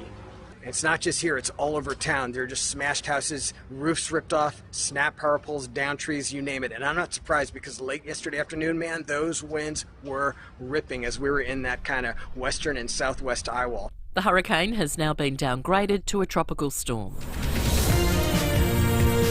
Now Now turning to 5AA Sport. Win a $3 million grand prize on South Brighton Esplanade with the Hospital Research Foundation Home Lottery. And it's over to Tom Wren. Thank you, Mel. Let's start with football. An anxious wait for GWS forward Toby Green this morning as he waits to front the tribunal for making contact with umpire Matt Stevic during last weekend's final against Sydney. Brisbane coach Chris Fagan telling Fox Footy's AFL 360 he thinks a suspension would be appropriate. I've seen a replay of it. It doesn't look good. I don't think we can condone at all contact with umpires. So for me, I think personally he's in a little bit of trouble. As much as we all love watching him play, and he entertains us and he brings life to the game. You just can't do that sort of stuff, and it's a good reminder to everyone. A nightmare preparation for Australian John Millman has ended with a first-round defeat at the US Open to Swiss Henri Laaksonen. He's been unable to train while suffering from an ankle injury. Millman says he's frustrated and misses Australia, but can't afford to come home due to the costs of flights and quarantine. You've got to start, opening ourselves up to the world. Probably being selfish, because it'll probably make my life a little bit easier, but I think it'll make a lot of people's lives easier, both at home and abroad. It's been a bad morning for the Aussie men. James Duckworth just going down in 5 sets to Spaniard Pedro Martinez. Meantime, Andy Murray's got a chance to cause a big upset with the former champion leading number 3 seed Stefanos Tsitsipas 2-1. And Chi Yang and Lina Lei have both picked up gold medals in the table tennis at the Paralympics, breaking Australia's 37-year drought in the sport. And that's the 5AA Sport. Now checking 5AA traffic. Is your BMW due for a service? Then book your service today at Glenelg BMW on Brighton Road. At Crafers this morning, look out for a car that smashed into a guardrail on the freeway up track just before the Crafers exit, causing some delays. Also on the freeway down track at Crafers, the right-hand lane closed, speeds down to 60. Leave early if you're heading that way today. Woodville Park, slow going Port Road between Kilkenny Road and Woodville Road for works, and busy on the drive-in, Portrush Road, Stafford Grove to Greenhill Road. Look out for cameras, Cavan Road, Dry Creek, Gawler Road out Virginia. If you run a small business, then you need Thrive, all-in-one management software built for small businesses like yours. Search THRYV, Thrive today. Adelaide's most accurate traffic on 5AA. Now the 5AA forecast. Head to Foodland, Drake's or IGA for Nutrimate, a new dog roll loaded with healthy nutrients. Mostly sunny 21 today, sunny tomorrow 26, Thursday a possible late shower 29. Right now it's 13 degrees. More news as it happens on 5AA. Are you nuts about your dad? What better way to show him this Father's Day than with something he loves from Charlesworth Nuts? G'day, I'm Brett Charlesworth and we have over 50 different handmade gifts filled with his favourite nuts and chocolates. We have amazing gift hampers, gift baskets and gift bags, any of which will make you the absolute favourite. Go nuts in our online shop right now or visit one of our 11 family-owned stores. And thank you, South Australia. We really appreciate your support. Why Charlesworth? Because fresh nuts taste better. For verandas, sheds, garages or carports, don't miss Olympic Industries Whatever the Weather sale on now. You're listening to 5AA Breakfast. David Penberthy and Will Goodings. 24 minutes to 8. John Blake coming up before 8 o'clock. We'll talk weather in a moment. Chelsea Carey from 9 News will join us. Then after 8 this morning, the Save Our Stages initiative in Australia. We'll talk about the performance that's going to take place at the Gov. Yesterday's Breaking at 8 was about chunky custard. Performance that will take place to raise awareness of the plight of our performers, and we'll get into more of that after 8 o'clock today. The last half hour was particularly intriguing. I suspect it was the first time the Prime Minister has done an interview today where he's been sandwiched between the news and a chat with a noted South Australian nudist. But look, we try to cover all bases. Something for both sides of the brain here on Phil Curry is primarily interested in the former and joins us now from Canberra and the Fin Review. Morning to you, Phil. Morning, fellas. I'll be the sensible centre. Yeah, that's right. I think if you could summarise the ScoMo interview that he did with us just half an hour ago, Phil, he was trying to offer some hope through all of this and saying that the Doherty modelling is largely going to stick and that 80% is still the target. The tricky thing will be how do we get there, though?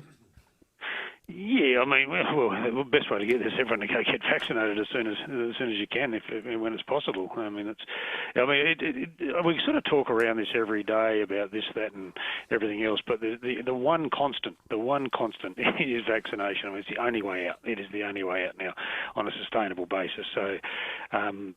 Whether you're one of the lucky states which isn't locked down, or you're one of the miserable ones which is, it doesn't matter. You should just, the only way sort of through this in the long term is for everyone to get vaccinated. So not only are you no longer locked down, but you no longer face the threat of them. So in South Australia, for example, you're not sort of have this, living in this uneasy atmosphere that any day now the government might shut you all down again because you get a case, and you just want to get to the stage where if you get a case, well, so what? They don't shut you down. So it just all comes back to that, Dave. And and everyone's fighting and squabbling, and there's a lot of anger around. Everyone's attacking everyone, but there's one common denominator, and that's vaccination. Yeah, and look, the figures in New South Wales bear that out. I mean, it's at some point, I think the people in the community, though, who are obsessed with getting vaccinations and will do anything they can, move heaven and earth to get vaccinated.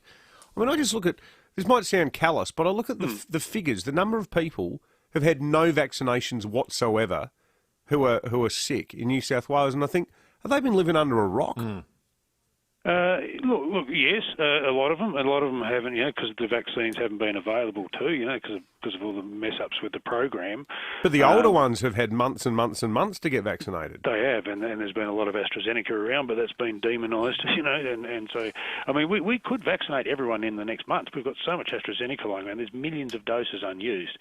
But people choose not to use it for all the reasons that we know about. But it is largely, Dave, it's a pandemic of the unvaccinated. I mean, that's what it is now, and it is that everywhere else in the world too. If you look at, they're dying again at the rate of about 1,000 a day in the United States. And that's all unvaccinated, or largely overwhelmingly unvaccinated people, and it's happening predominantly in those states where there's a lot of anti-vaxxers, or the sort of sovereign citizens and sort of scepticism about vaccines, and they're the ones who are now the victims of this. So, and we see in New South Wales, I mean, as sort of catastrophic as that outbreak is, the death rate is pretty low if you compare to Melbourne last year. So we've had, I think, 92 deaths in New South Wales since their outbreak began. Melbourne, which went for a bit longer than New South Wales has been going so far, lost 860. Yeah. And the difference is vaccines, right? So it's actually sort of the evidence is in.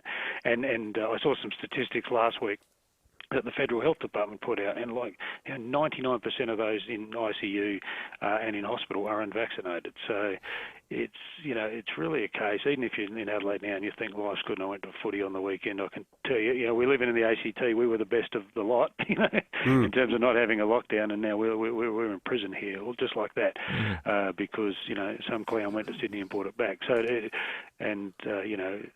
fortunately the ACT, I think we've got the highest vaccination rate in the country. We're at 60% first dose, 40% second, but even so, our bloke who runs this place, the Chief Minister's talking about locking us down until we get to 70, even if we have zero cases, and that's the sort of mentality now the premiers have. So get your vax. Yeah, absolutely. Well, in the context of all this, Phil, what's the concern about WA right now? Look, it's not really. I mean, the thing with WA is WA. They've always been outliers.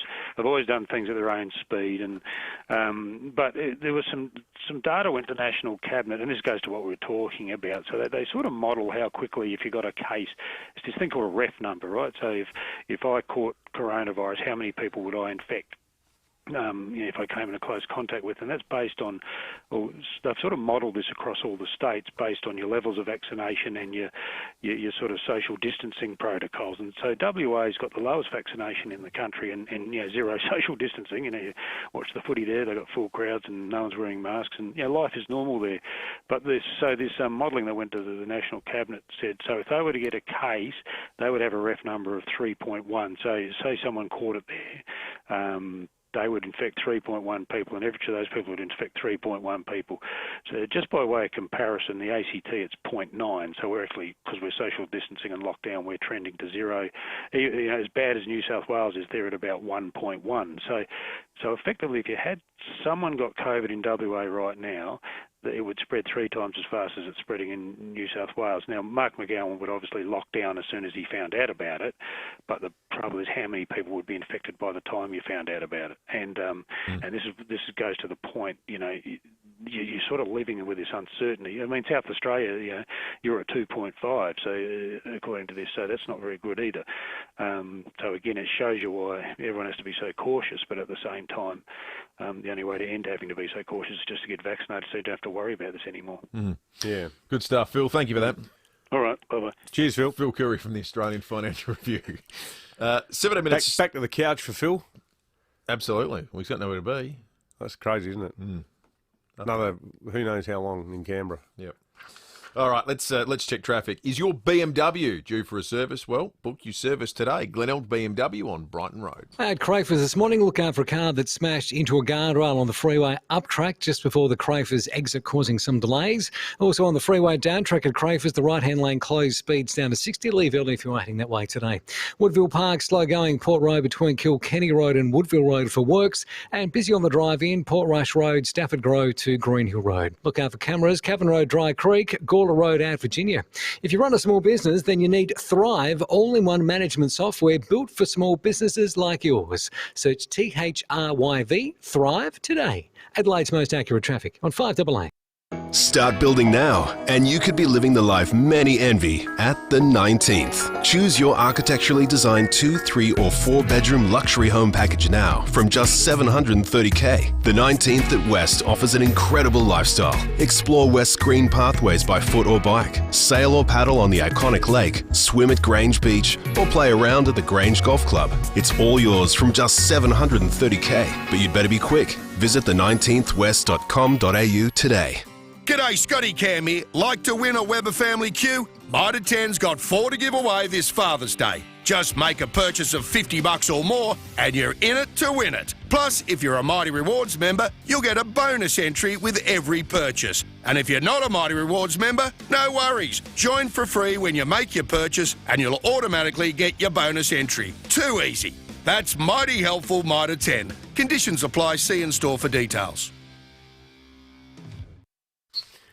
Now, what about this? This is massive news. We have been telling you, and you'll remember this because you hang on our every word, about the insane special offer by our great friends at Care Alert, Mike and Darren Steele. They've basically waived the $300 professional monitoring fee for their brilliant Care Alert smart dialer. These things are fantastic. Well, guess what?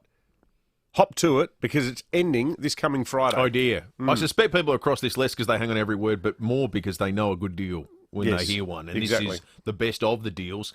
So if you've been procrastinating about having a Care Alert smart dialer protect you round the clock, 24/7 while alone at home, then don't put it off any longer because you will miss out. A Care Alert smart dialer with 12 months of professional monitoring 24/7, normally $699. But until this Friday, the price is almost half that.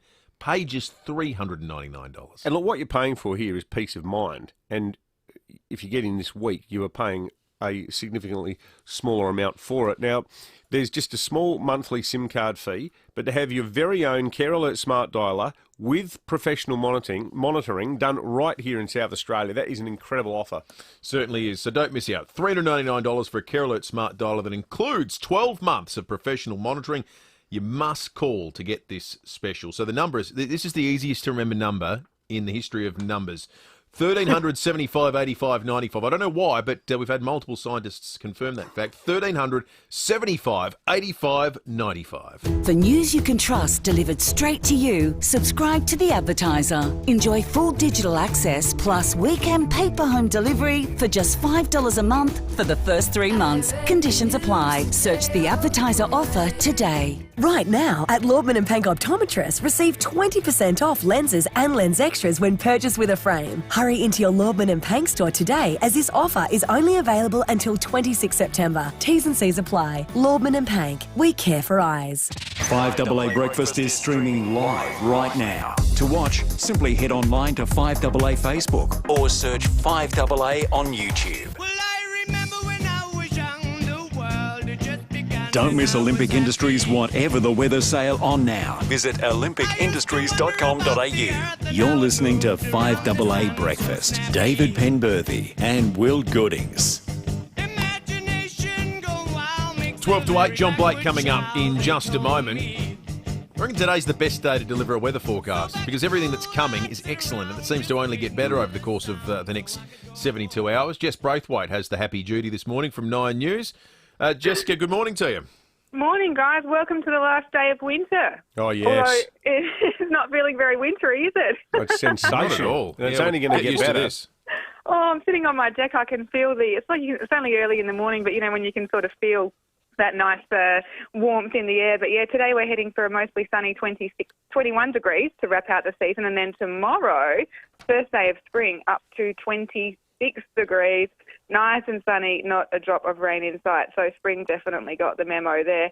And then we jump straight from spring to summer in one day. So Thursday, all the way up to 29 degrees on Thursday. That's 10 degrees above average for this time of year. And I know, it kind of sounds nice, but it's actually a bit of an iffy day because it will also probably be pretty windy. You know those days you get the wind and the raised dust sometimes up in the north, maybe a bit hazy, maybe even a thunderstorm in the afternoon. So it's a bit of a funny one. We'll watch that forecast closely. And then because it is spring, it's basically all aboard the spring roller coaster because from there we're dropping, there's actually a bit of rain coming in on Friday, could see up to 10 millimetres. And then by the weekend, all the way back down to the mid-teens. So we're talking 15 degrees on Saturday and Sunday, which I was lingering. So we're all over the shop. And the other thing is this is all off the back of course, being the last day of winter. It's been our wettest winter since 2016. I don't know if you remember, 2016 was the year that we had all those huge floods and the big statewide blackout and all of that malarkey. So, this is the wettest and the warmest since then. So we've done well to survive it, everybody. I think we've earned this sunshine. Yeah, absolutely. We're more than ready for it, Jessica. Thank you for that. Jessica Braithwaite from 9 News. I like the use of the word malarkey. We don't use that enough on this program. It's a great word.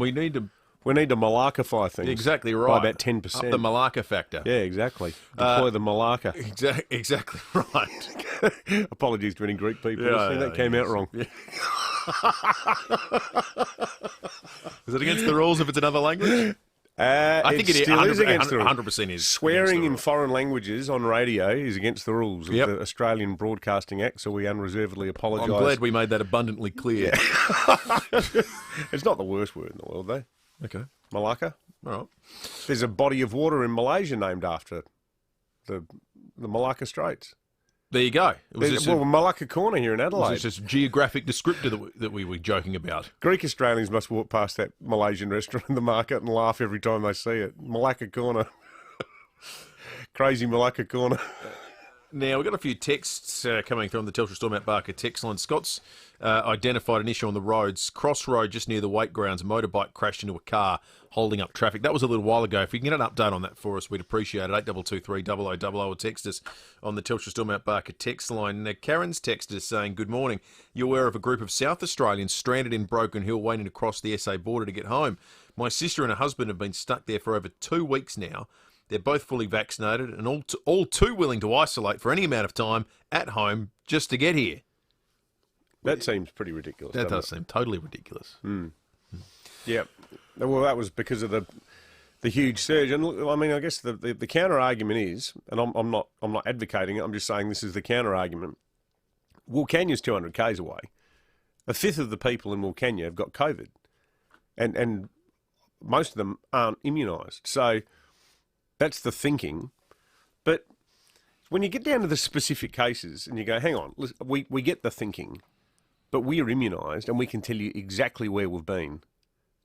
So I just think part of that is that it's not so much a lack of common sense, it's just a question of time. Where at the moment, so many of the people who could actually put a cogent case, such as Karen's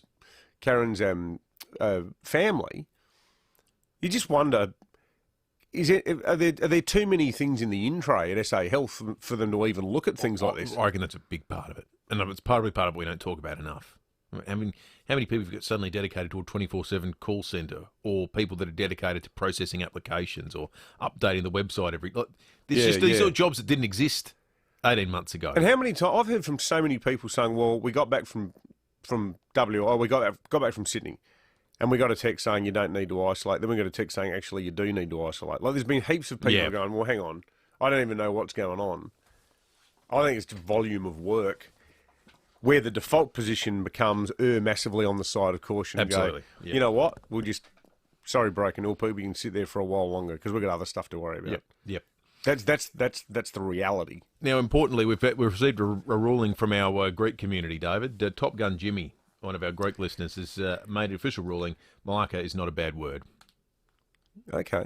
Well, there you go. I don't know enough about it. I defer to Top Gun Jimmy. What a great nickname. Him going by the moniker Top Gun Jimmy has me a little concerned. He feels the need for speed. Speaks to a little bit of looseness. That's right. Is he watching with his friend Goose? Yeah, that's right. Yeah. Never seen that film, Top Gun. Haven't you? No. That's all I know about it, what I just said. Maverick, Goose. The sequel's coming out shortly. I thought it was out already. No, I don't think so. Were you into it? Oh, absolutely. Did you buy some mirrored shades? Mirrored shades. Did I get into beach volleyball with scantily clad sweaty men? I admit, I once bought a pair of Wayfarers because I'd just seen Risky Business. And sadly, I didn't get to meet Rebecca De Mornay on a train. The Tom Cruise effect. All right. Time for John Blake. Thanks to Aussie Fast Transport Solutions, interstate freight distribution, warehousing and local Adelaide couriers. Call Aussie Fast 13 13 64. Now, David. Yes, Will. 5AA has a brand new app. Far out. It's called the 5AA Player. Yeah, I'll get the kids to download that for me, Will, and then I'll be able to listen to Roey's sports show in beautiful quality while I'm cooking a beautiful paella for tea. Oh, sounds delightful. Obviously, we're allowed to ad-lib a bit in this script because I use the word beautiful twice in quick succession there, and a professional writer wouldn't write like that. No doubt about that, David. Wait, I am a professional writer. Yep, and I reckon you'll probably pronounce paella differently later on in the ad as well. Probably, yeah. Well, I'm not a professional voiceover. No, that's true. I thought saying that I'd get the kids to download the app for me worked beautifully. Oh, yeah, that was a great bit of comedic writing on your part, David. Yeah, making out that kids are right up with technology and anyone over 40 is computer and phone illiterate. That's right. It's a prosaic, tired old gag, but I reckon it worked on this occasion, Will. Oh, absolutely, David. The fact that it's patently not true and that most older people have grown up with computers and seen their evolution right from the very first Sinclair ZX80 through the Amstrad 32K and Commodore 64 and then the Apple Mac Classic and right through the nightmare that was Windows doesn't really matter. It's a perception that's really worth keeping alive. Oh, no doubt about that, David. But let's get on with it. Sure, Will. Because let's face it, this is an ad that we were asked to do by our higher-ups, and you can hear in my voice that I'd really rather be somewhere else. Yeah, I'd rather be gardening. The new 5AA Player app lets you listen to all your favourite 5AA shows, news and podcasts wherever you go, so download it now from the App Store. I'll ask my 4-year-old son what an app store is as soon as I get home, Will. Oh, good one, David. Now let's get some of that you hating me talking about food shtick going. Alrighty. Can I tell you more about this paella of mine? And there it is. No, David. Will? No, I got to go. Will? No, have to go. Will? No, I got to go. The 5AA Player. Yeah, that's pretty much how the sausage is made. Let the record show that the only person who's made a food reference this morning is you, Will. What did I say? You said tomorrow night you should have a barbecue. You're right. Guilty as charged. Yeah, so there you go. Did you notice I didn't have any more depth to it than that? I That's tap about out all you need. It's I just tap out barbecue. about 3 barbecue things that go on the barbecue. Obtain meat heat. Hey, speaking of technology and developments in the technology world, the BBC's China correspondent has revealed a really intriguing, and I think you'll love this actually, not being a fan of authoritarianism, just probably being someone who's not a huge fan of technology. Authorities in China have announced that for anyone under 18 years old, they're to be limited playing online games to only 3 hours a week.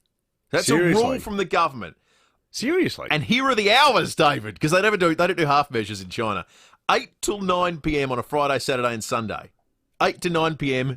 Friday, Saturday. So only day you can play an online game. Now, you might go, well, how the hell do you... That sounds like a recommendation, not a law. You'd be wrong. They are enforcing Chinese gaming companies to use real name registration and require face scans if you want to play the games. So they're making it that the Chinese government will inspect game companies and make sure that they are putting these limits on. They're being actively policed, and it's the only way people of that age can take part in and play these sorts of games.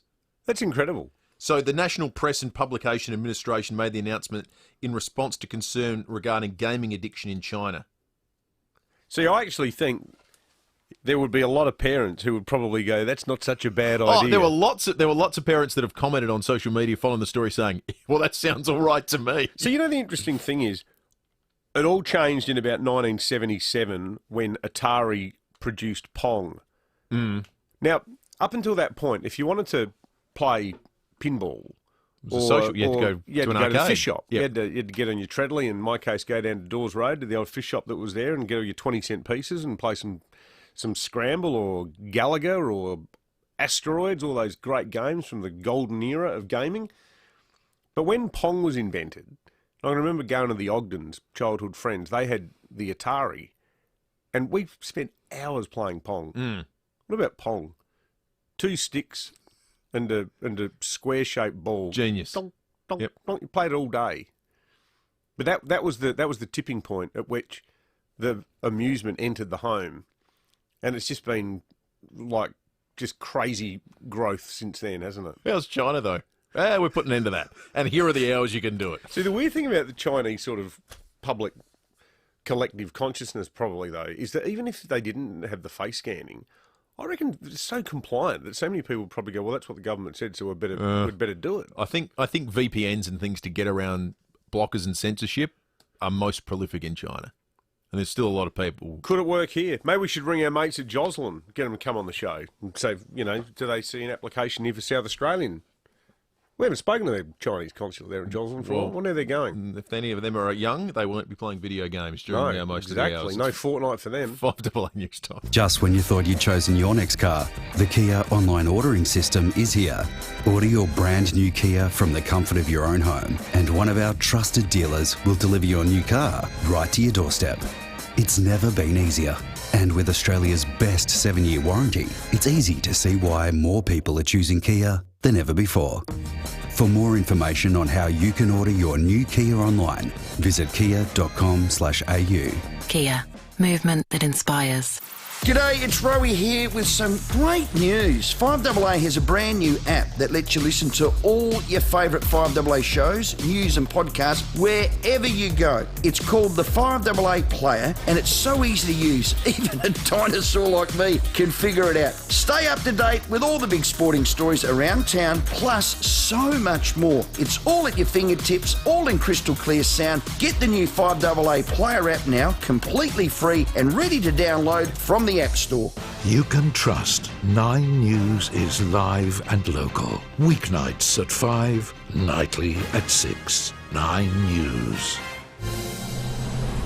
Online, on DAB digital radio, and on 1395 AM. Talking Adelaide.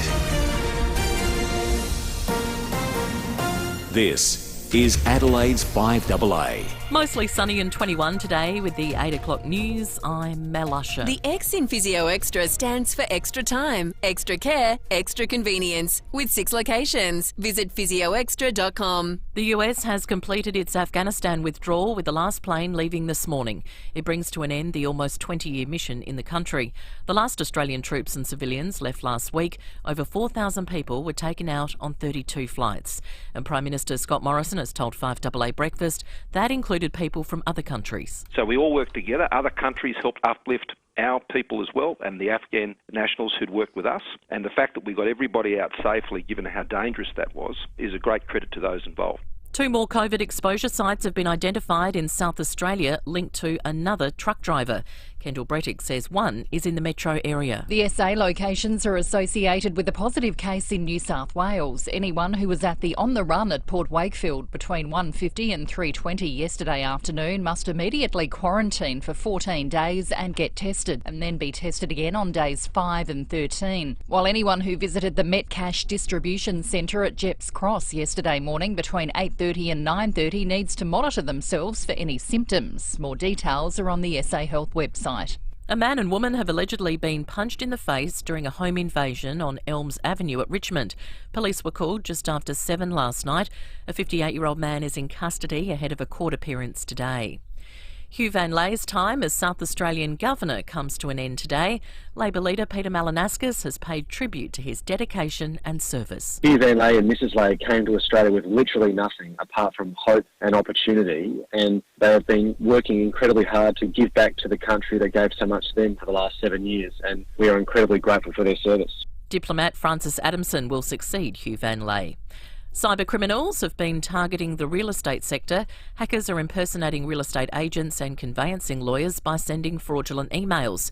In the emails, clients are asked to submit payments to illegitimate accounts. Senior Government Minister Andrew Hastie warns cyber criminals are taking advantage of the current climate. We're doing more transactions online. They're large amounts of money, whether they be home deposits or rental bonds. Cyber criminals are targeting all parties involved in the real estate sector with a particular focus on conveyancing lawyers. Search and rescue efforts continue in the US state of Louisiana as officials assess the damage in the wake of Hurricane Ida. Nine's Michael Genovese is there. In the small community of Lafitte, a number of residents became trapped in their attic as floodwaters reached ceiling height. Further north, New Orleans has been wiped off the power grid. Nurses in one hospital were left to physically pump ventilators to keep patients alive. It was an amazing thing to see. I was there. I was here in this hospital during Katrina, and it reminded me of that. Hurricane Ida has now been downgraded to a tropical storm. Paris has come up with a controversial move to reduce its carbon footprint by reducing the speed limit by nearly half. Nine's European correspondent Steve Marshall. From now on, there'll be no more speeding past the Eiffel Tower. The speed limit on nearly all of the streets in Paris has been reduced from 50 kilometres an hour to 30 kilometres an hour. Paris officials said the move will help reduce the city's impact on climate change, while also reducing accidents and making Paris more pedestrian friendly. The reduction hasn't gone down well with car owners though. Delivery drivers say there'll be longer wait times and taxi drivers warned of higher fares. However, polls suggest most Parisians support the idea. Giant panda Wong Wong is celebrating his 16th birthday today. Funi turned 15 on the weekend. Dr Phil Ainsley from the zoo says they're reaching peak breeding age. Their birthday usually marks the time as we start to go into the panda breeding season. So later this month, sometime in September to early October, we expect to see annual attempt at trying to breed our giant pandas. Now turning to 5AA Sport. You could win millions with the Hospital Research Foundation Home Lottery. Visit homelottery.com.au. Here's Tom Wren. Thank you, Mel. Port Adelaide coach Ken Hinkley admits he's got some tough decisions to make ahead of next week's preliminary final against either Brisbane or the Bulldogs. The Power should have Orazio Fantasia available, while Mitch Georgiades will also be pushing for a return after missing last week with a hamstring strain. Hinkley telling Fox Footy's AFL 360 the tall forward has had a strong season and bringing him back is definitely on the cards. It's something we'll have to discuss. There's no doubt Mitch will get through this week's training. First and foremost, we need him to be available. He's been a significant part of the team all the way through the year. He's kicked 32 goals as a 19-year-old. He's had an amazing season. So, we like him in the team, but the rules are that we have to pick 23 and we're in a healthy state at the moment. Meantime, Toby Green will front the AFL Tribunal in the next hour for his incident with umpire Matt Stevic from the weekend. To tennis, it might only be day one of the US Open, but it hasn't taken long for a cracking match with Stefanos Tsitsipas and Andy Murray playing out a thriller in New York. Tsitsipas is down 2-1, but he leads the fourth set 5-2. The match now looking headed for a decider. It's been a bad day, though, for the Aussies, with John Millman and James Duckworth both losing, while Astra Sharma went down in straight sets on the women's side. Briefly elsewhere, Australia has progressed to the quarter-finals of the men's wheelchair basketball at the Paralympics, despite going down to Great Britain in their final group match. And in some rugby league news, the ARL Commission will meet today with the issue of expansion on the agenda. And that's the 5AA Sport. Now checking 5AA traffic. The team at Dave Potter are now Glenelg BMW, opening this Wednesday, Adelaide's newest home for BMW. At Urbray, got a motorcyclist hit by a car on Cross Road at Waite Road, causing delays inbound. Crayford is on the freeway down track, right lane closed, speeds at 60 for works. The up track also has speeds reduced from the tunnels to Crayford, seeing delays already there this morning. And at Cowandilla, expect delays on Marion Road near Sir Donald Brabham Drive. That's for asphalt works affecting both directions, speeds at 40. Cameras on the drive-in, Bartley Terrace, Westlake Shore, Gawler Road of Virginia. The multi-award-winning team at Dave Potter are now Glenelg BMW. Opening this Wednesday, it's Adelaide's newest home for BMW. Visit glenelgbmw.com.au. Adelaide's most accurate traffic on 5AA. Now the 5AA forecast. Head to Foodland, Drake's or IGA for Nutrimate, a new dog roll loaded with healthy nutrients. 21 mostly sunny today, 26 and sunny tomorrow, then Thursday 29 before a possible late shower. Right now it's 14 degrees. More news as it happens on 5AA. Terry White Chemmart is now administering the AstraZeneca COVID-19 vaccine nationally. Book your free vaccination today. It'll help us all get back to the things we miss and love. Book now at terrywhitechenmark.com.au. Participating in authorised pharmacies only, excludes Northern Territory. Taking time to listen can make all the difference. Farrell & O'Neill Funerals is a South Australian family company committed to guiding and supporting families at an emotional time. We value a lifetime by offering a compassionate, caring and unique service with attention to the smallest detail. Finding guidance through a difficult time can be comforting. Farrell & O'Neill Funerals, 8296 3134. Don't miss Olympic Industries whatever the weather sale on now. Visit olympicindustries.com.au. You're listening to 5AA Breakfast. David Penberthy and Will Goodings. 8 minutes after 8. Shortly, we're talking about the Save Our Stages initiative and a performance at the Gov. It's going to be fantastic. So many segments of the economy that have been affected by COVID and closures, lockdowns, density requirements and all that kind of stuff. And one of them is live performers who, you know, we talk about the venues a lot, but the performers themselves have been, if you've got nowhere to play, if you can't attract a crowd, and that's the thing you do, well, you don't do anything and you don't get money. It's been a tough environment. It's been an impossible environment for a lot of these people. So we'll talk more about that in a moment. I heard a performer on 3D radio the other day saying normally they do 150 gigs a year. 150 gigs so a year. 3 a week? Yeah. And you'd be lucky to probably do 50. Well, you lost about 6 months' worth of that. Gee, that's impossible, isn't it? The other thing we're going to do after 8:30 this morning is try to turn a negative into a positive. We are the home of the most powerful jinx in Adelaide radio here on 5AA Breakfast. Its powers know no bounds. It can cruel grand final runs. It can stop football directors being appointed. It's done a host of other minor things over the course of its lifetime, generally in the realm of sport, because it's usually used by Stephen Rowe. We want to test its powers after 8:30. We've got a $100 Waller's gift card to give away. I'm not going to play it because it's just their powers. We should never play it again. Beyond my reckoning. No, we're going to play it a lot after 8:30 today. What, to try to just deprive it of its powers? No, well, we just want to see what are the real. If we've got this weapon, what can it do? People can win a $100 Waller's gift card. We'll get into that shortly, but first it's breaking it up. There's a really interesting story on the front page of yesterday's Australian about the situation in public hospitals in Western Australia. It said Perth public hospitals have been advised that some Category 2 and 3 elective surgeries will be delayed for a month from Wednesday in an attempt to provide relief in a health system that has come under increased pressure even without any COVID-19 in the community. The decision comes as WA Premier Mark McGowan faces criticism from doctors for underspending on the state's health system, even as other states have bolstered hospital capacity to cope with the COVID-19 pandemic. This paragraph is particularly interesting. Ambulance ramping, this is in Western Australia, a tally of the number of hours patients spend waiting in ambulances for admission into one of the state's hospitals has soared this year and is expected to exceed 6,000 hours for the month of August. When in opposition, the current Labor Health Minister, Roger Cook, described 1,030 hours of monthly ramping as a, quote, crisis. So ramping is close to 5 times as bad as it was before the McGowan government came to power. Well, I'm not saying that the South Australian hospital system is in as tough a predicament as it is in Western Australia. The Peter Malinowskis-led opposition here seems to be going down that path, though.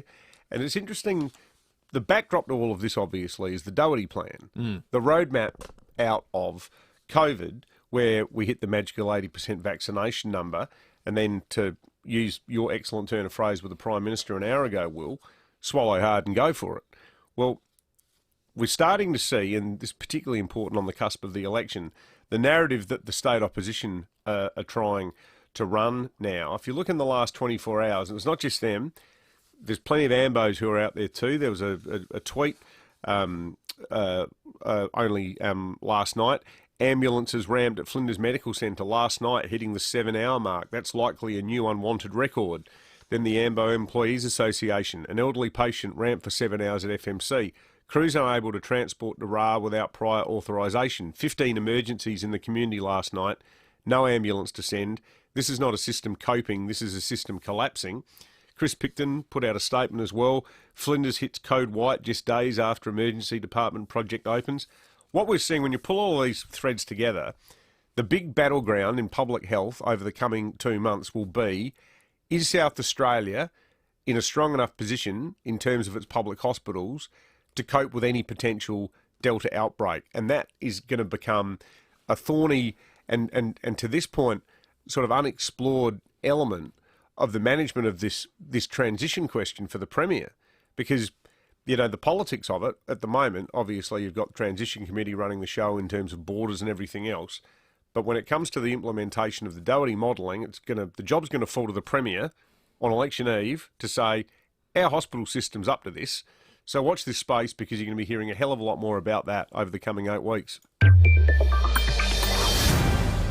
822-300-00 is our number. You can text us on the Telstra Stormont Barker text line. We're talking live performance in just a moment on the show. But first, let's check traffic. Is your BMW due for a service? Well, you can book in at a brand new place to get it done. The best in the business. Glenelg BMW on Brighton Road. At St Agnes, got a crash near the intersection of North East Road and Tolley Road. Look out for debris there. Urbray got a motorcyclist hit by a car on Cross Road at Waite Road, causing delays inbound. Crayford's on the freeway down track, right lane closed, speeds at 60 for works. The up track also has speeds reduced from the tunnels to Crayford's, seeing delays already there this morning. And busy Portrush Road, Stafford Grove to Greenhill Road. Cameras on the drive-in, Port Wakefield Road, Bolivar and Ridley Grove at Ferryden Park. Behind every great home, there's a tradie with an average of one job posted every 20 seconds. Find your next client on High Pages today. Behind every great home, there's High Pages. Adelaide's most accurate traffic on 5AA. Rowie Sports Show. Best and fairest Saturday night, Matthew Nicks gave the members, well, I thought a level of comfort on Taylor Walker being there next year. You're the CEO. Where do you sit? Yeah, I thought what Matthew said, we're in complete agreement there that we'd like to see Tex back at the club in 2022. 4 p.m. weekdays. We think we need a core group of senior players that can help support the club and for us to get better in 2022. Rowie Sports Show on 5AA. The Nissan Qashqai is now in run-out, featuring intelligent emergency braking and Apple CarPlay across the Nissan Qashqai range. Limited stock available, so hurry into your Nissan dealer today. Census night was Tuesday the 10th of August. It's not too late, so complete now. For help, visit census.abs.gov.au or call 1800 512 441. Authorised by the Australian Bureau of Statistics, Canberra. Toop and Toop Property Management saved their landlords over $2,300 last month through their app Toop Home. That's a fantastic thing, the old Toop Home. But tell us, Will, how does an app save landlords money? Well, it's an app with smarts, David. It triages maintenance issues, prompts tenants with troubleshooting tips. Toop and Toop tenants end up solving hundreds of jobs on their own without needing a tradesperson to attend. We're talking really simple stuff, fixing the dishwasher up or the air conditioners on the blink.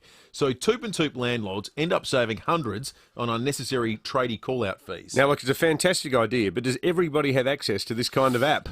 No, they don't. You got to be in the Toop Club. It's 100% exclusive to Toop and Toop landlords. What did we call them last time? Toopies. Yeah. The Toop and Toop team built the app, and it's been incredibly beneficial for their landlords. It's won numerous awards, including Australia's Best Real Estate Innovation back in 2016.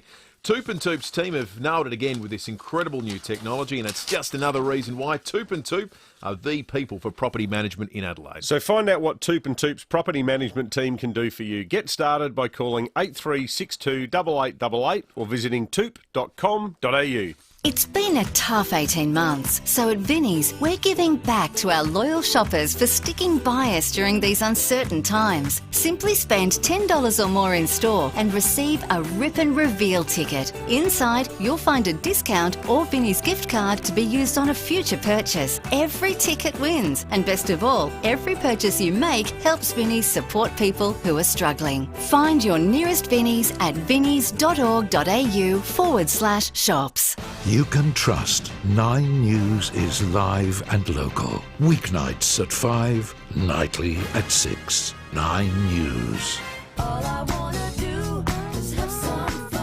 For veranda sheds, garages or carports, don't miss Olympic Industries Whatever the Weather sale on now. You're listening to 5AA Breakfast. David Penberthy and Will Goodings. 17 after 8, behind closed doors coming up after 8:30. We've got a $100 Walters gift card to give away. But first, I want to talk live music, live performance. Yes.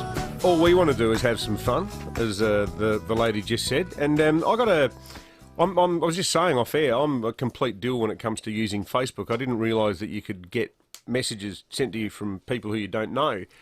And I'm now happy to make the acquaintance of Lainey Jamison, because Lainey sent me a message about a week or so ago on Facebook saying that she had started the Save Our Stages petition. We did this yesterday as Breaking at 8 through my newfound friendship with the great Jason Makarenko, impresario and co-owner of the excellent Last Sing karaoke bar where we had our event the other day. But clearly, music's been smashed by COVID. We've still got restrictions in place that are affecting the ability to perform. So tell us, with the petition, Lainey, what was the impetus for that? Oh, well, first of all, thank you for having me. No, not at all.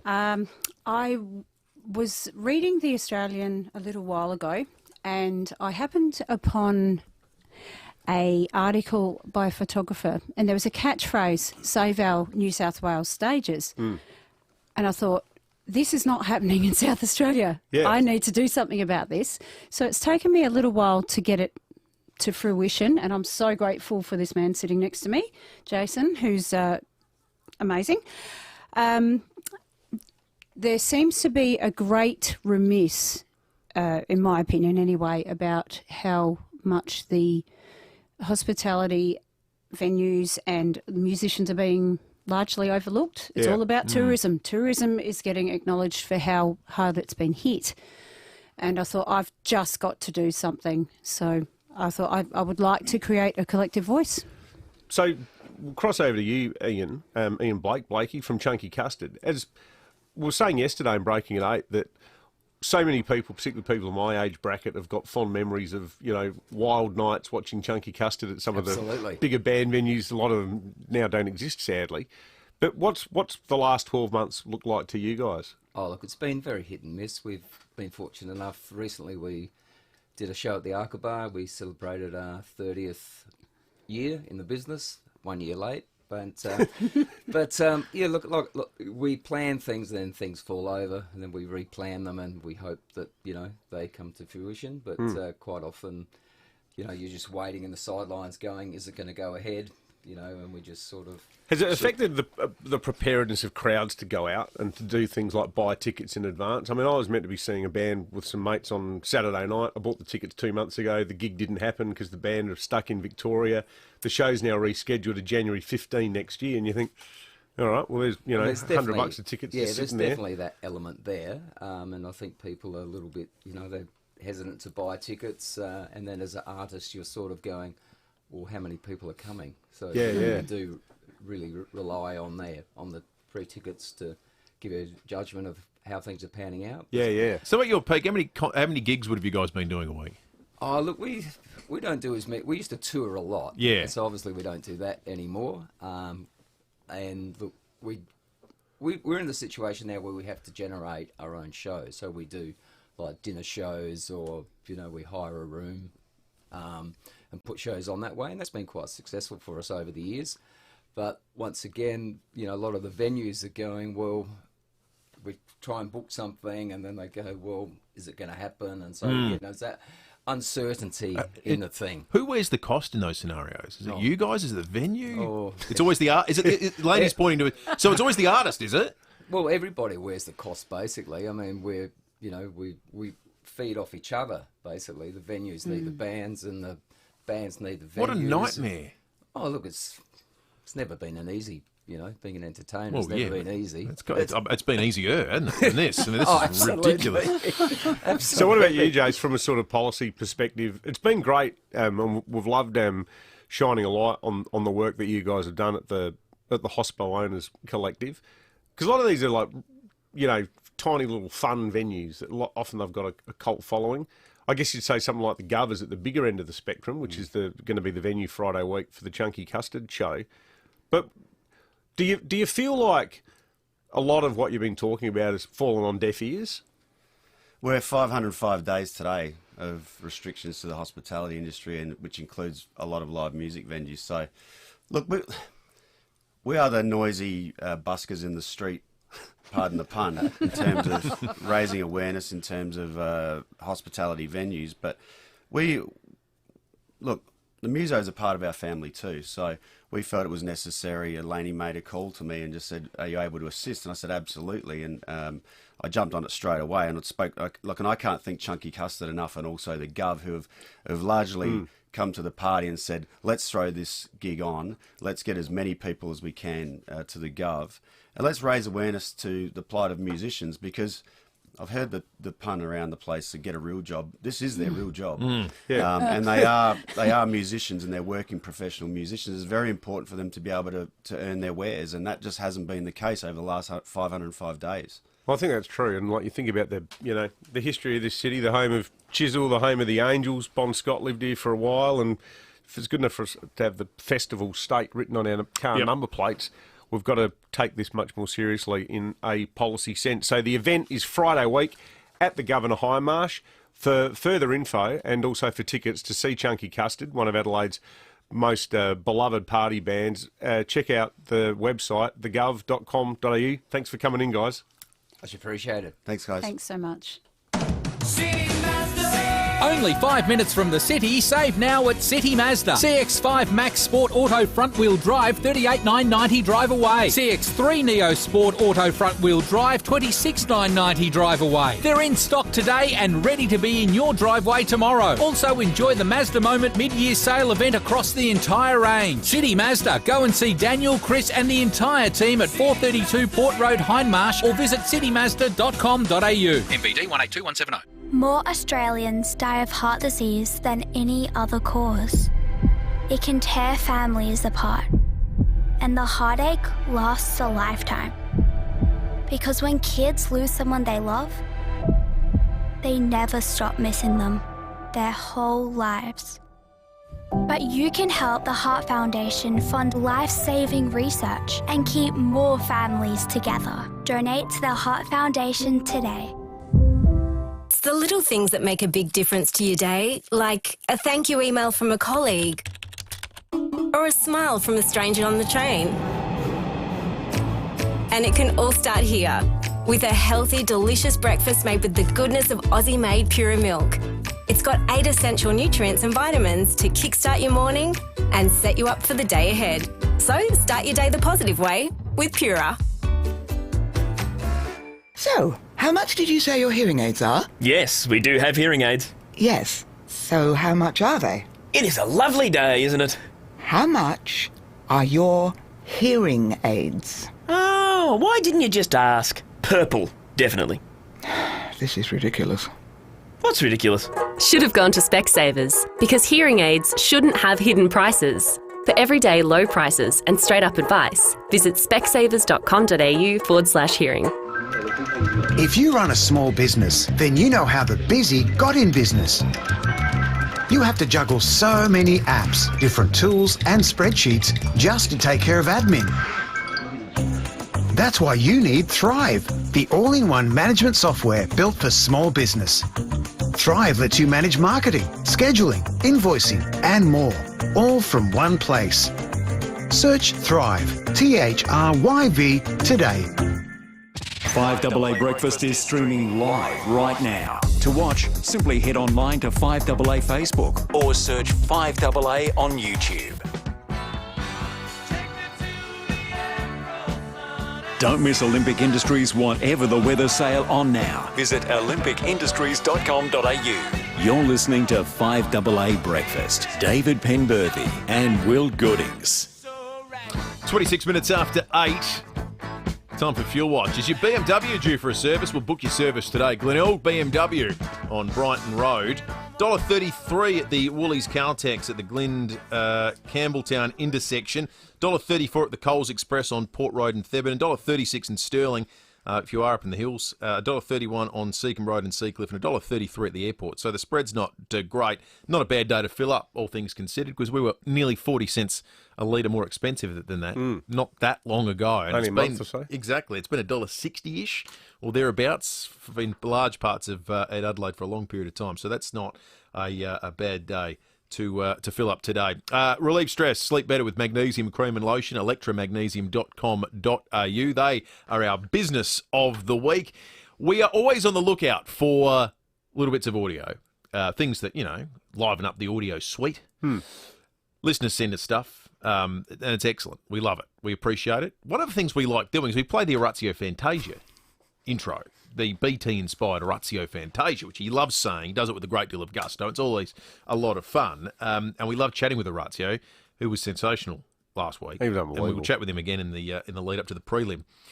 Well, our listeners said maybe we need to update our Orazio Fantasia interview because apparently Orazio's first goal on Friday night got a real BT flourish. Amon launches a long ball. Big pack of players. Dicks in front. Fantasia around the corner with a dribbler. Orazio Fantasia. Crowd loving it. Oh, well, that is a good tip. I think we need to chop that into the intro. We do. We need to upgrade it. That needs to be cut into the intro. That was tremendous. Big thanks. Always let us know if you see anything that could help us out. 8223 0000 or text us on the Telstra Storm Out Barker text. I know Andy's chopped it up, so this is what it would sound like when we put it in the intro. With a dribbler.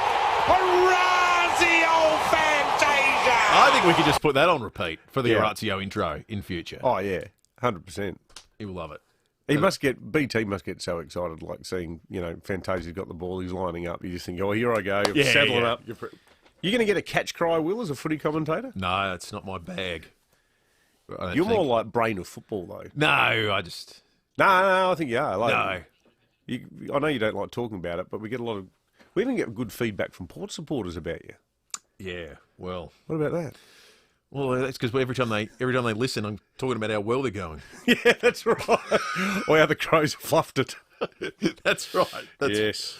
Yeah. Yeah, well, it's another year next year for Crows. 822. Exactly. Not for Port supporters. Hey. The year is very much still going and looking extremely good. There is. What are we talking about in terms of the Crows plan out? We're borrowing a term from COVID. It's called exponential growth. Yeah, that's right. 3 years. Plenty of growth, though. 3 wins last year. 6 wins this year. Yep. 27 wins next year. Yeah. Exponential growth. Right. Sometimes it doesn't hold up. It doesn't hold up. Now, it's the 76 new COVID cases just been announced in Victoria. 76. You'd take that. Hey. Geez, what's it going to be in New South Wales today? It was more than 1,200 yesterday. Do you believe in hexes and curses and superstition? Yeah, totally. I've always been a skeptic until this.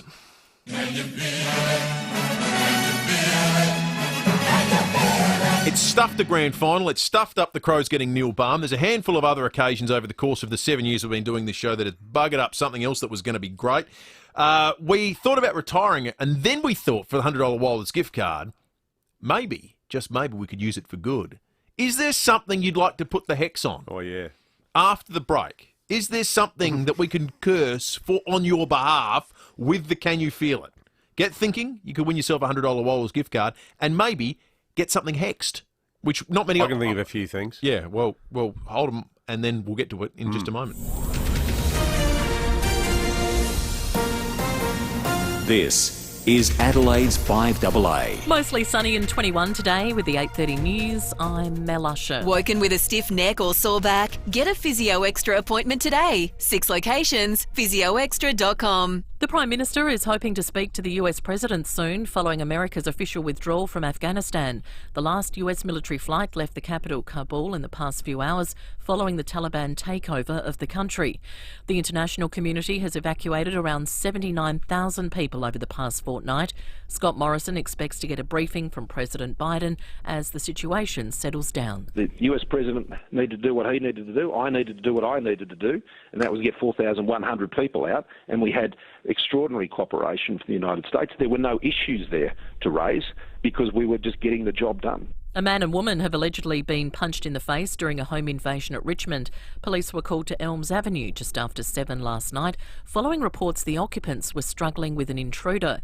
Senior Constable Jen Cullinan says a 58-year-old man from Edwardstown has been arrested. He had a head injury, so he was initially arrested, taken to hospital. He's currently in the watch house, having been charged with serious criminal trespass and assault, and he's going to go to the Adelaide Magistrates Court today. There are more COVID exposure sites in SA. They are linked to another truck driver from New South Wales who's tested positive. It's the On the Run at Port Wakefield and the Metcash Distribution Centre at Jepps Cross. Anyone who visited the service station between 1:50 and 3:20 p.m. yesterday must immediately quarantine and get tested. Anyone at the Metcash site between 8:30 and 9:30 a.m. yesterday needs to monitor for symptoms. Victoria has recorded 76 new local coronavirus cases today, slightly up on yesterday. Only 45 of those have been linked to known cases and outbreaks.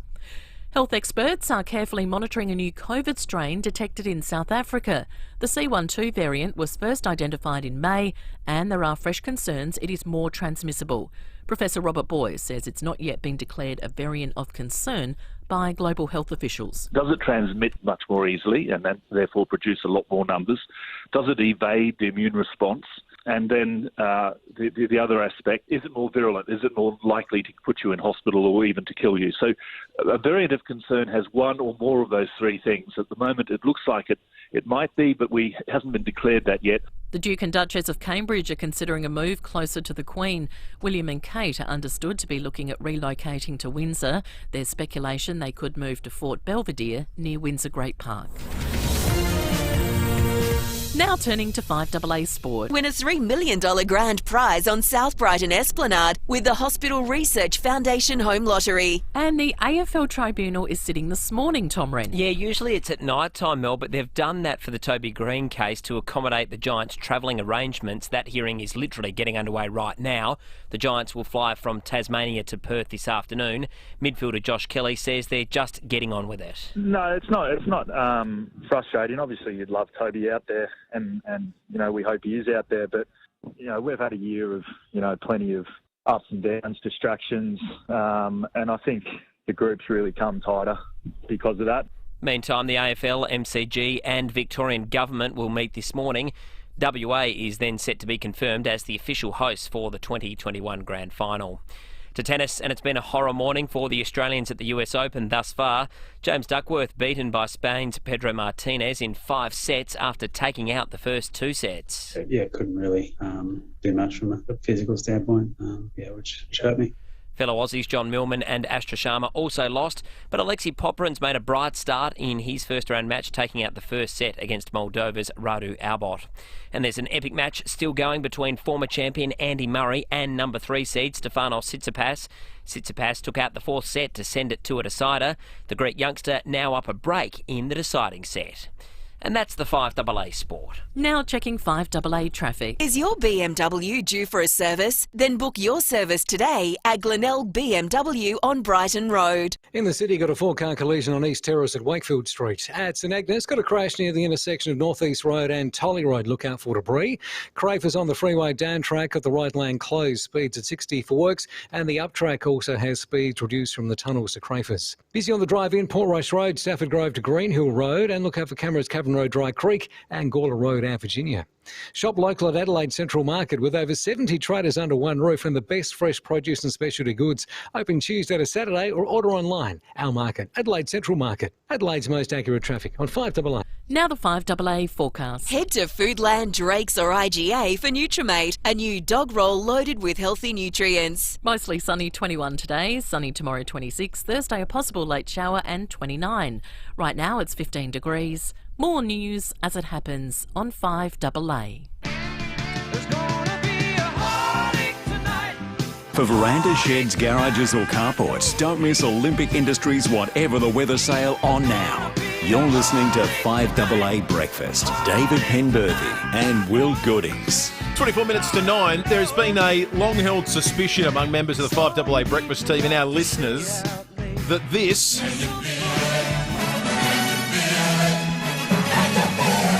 is the most cursed piece of music in history. The reason? Our good friend Stephen Rowe likes to invoke it at moments of maximum excitement when there is some news breaking or the potential for excellence among our sporting teams here in South Australia, like this little doozer yesterday. Yeah, he's coming back home. Play, can you feel it? No, bugger it. You go get it. Put the bloody thing on. Can you feel it? Oh, can you feel it? Oh, yeah. Why not? Let's No, why not? Hey, bugger all else to get excited about. You're right. It felt good just playing it, actually. Good on you, Rowie. Let's jinx the whole thing, I said in the background. News came out late last night that Neil Baum would in fact be staying at Richmond. Yes. The jinx lives on. For the $100 Wohlers gift card this morning, now that we are 100% sure that we are in possession of this incredible power, let us know what you want us to stuff up. Anything you want us to jinx, hex, curse. Andy Rosion's walked into the 5AA Breakfast studio, our executive producer. He loves to hex stuff. Yes, you like get things started. I was listening to you guys earlier talking about the hospital home lottery. Oh, you don't want to hex the home lottery. The house at the Esplanade at Brighton, $1 million. I hope that someone else other than me wins that. Someone else wins the home lottery. I want someone else to win that. Can you feel it? Can you feel it? Someone who's not Andy will win the house. Make sure you invite us over. I will. Yeah, good. 8223. $500,000 cash. 8223 0000 is the number. You can text us on the Telstra Storm at Barker text line. Bianca at Largs has got a cracker of an idea. Hex it, please. I've got a 4-hour finance workshop starting at 12 p.m. in my diary. You know what? There's nothing surer that Bianca's 4-hour finance workshop is going ahead as scheduled. No doubt. Nothing surer. Pete in Erindale. My wife always plays Can You Feel It on our wedding anniversary. No better way of making sure nothing happens. See, Can You Feel It sounds less like a song, more like a request in that context. Yeah, it does. All right. One here, the hex should go to drivers that park so close to the driver's door and then you have to get out of your car via the passenger door, calling on your inner contortionist talent to get in your car. You can feel that. I don't know what the wording for that one would be, but I'm guessing it's something like people who park too close are going to have a great 2021.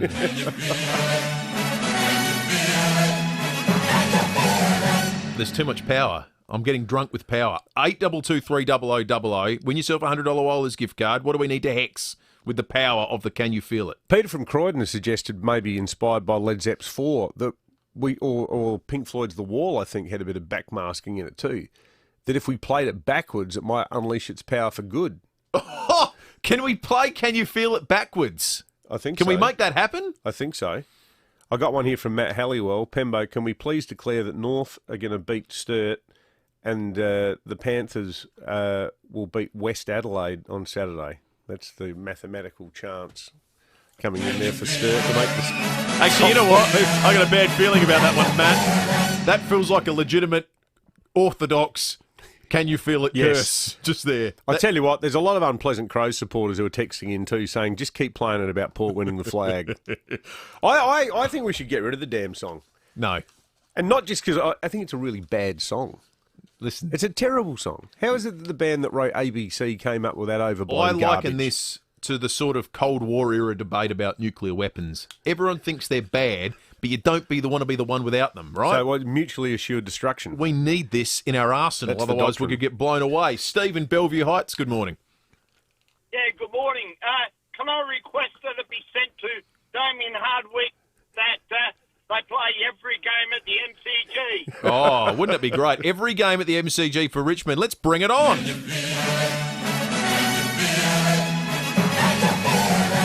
Another one here is a North Adelaide SANFL supporter. I look forward to seeing Glenelg win the premiership again this year. There you go. Yeah, we can X that. I like the footy one. I like the non-football ones too. I really enjoy the drivers too close. Keep your thoughts coming in. 8223 0000. One here too, inspired by our interview at 10 to 7 with Dr. Phil Ainsley, the director of the Adelaide Zoo.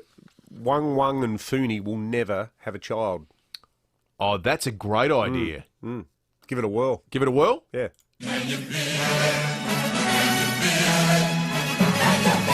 9:09, let's check traffic. Is your BMW due for a service? Then book your service today. Glenelg BMW on Brighton Road. At Greenacre's got a 2-car collision on Muller Road in front of the primary school. In the city, 4-car collision on East Terrace and Wakefield Street. Crafers on the freeway down track, right lane closed, speeds at 60 k's for works. The up track also has speeds reduced from the tunnels to Crafers. Busy Diagonal Road, Oaklands Road to Cliff Street, and look out for a camera Main North Road at Mawson Lakes. Hitting the road these holidays, book a Peters brake, steering and suspension check for just $28. For peace of mind and a comprehensive report, visit petters.com.au. Adelaide's most accurate traffic. on 5AA. Where can you see classic Formula One cars, iconic sports cars and the wildest hypercars? The Bend Classic, September 4th and 5th at the Bend Motorsport Park. Featuring some of the fastest and most exotic cars on the planet, plus classic racing cars and a collection of historic Formula One cars. What better way to celebrate Father's Day than at the Bend Classic? Tickets start from only $10 and kids 14 and under are free. For tickets, visit thebend.com.au. Are you nuts about your dad? What better way to show him this Father's Day than with something he loves from Charlesworth Nuts? G'day, I'm Brett Charlesworth and we have over 50 different handmade gifts filled with his favourite nuts and chocolates. We have amazing gift hampers, gift baskets and gift bags, any of which will make you the absolute favourite. Go nuts in our online shop right now or visit one of our 11 family-owned stores. And thank you, South Australia. We really appreciate your support. Why Charlesworth? Because fresh nuts taste better. The Hospital Research Foundation Home Lottery has been changing lives for 18 years. Now, we've taken it to a whole new level with a $3 million grand prize. A Scott Salisbury home on the Esplanade. If there's a home you want to win this year, it's this one. With $1 million in bonus prizes and $1 million early bird prize. There's more big winners than ever before. Join the fight. homelottery.com.au. Licence M14053. No one likes to wait, especially if you're waiting for something really amazing, like a new Mazda. Lucky, you won't have to wait too long at Mawson Lakes Mazda. Right now, you'll find new stock and demos right across the range, which means there's no compromise. You'll get everything you want and love in your new Mazda. Get behind the wheel of your dream Mazda sooner. Mawson Lakes Mazda, just a short drive from the city. You can trust 9 News is live and local. Weeknights at 5, nightly at 6. 9 News.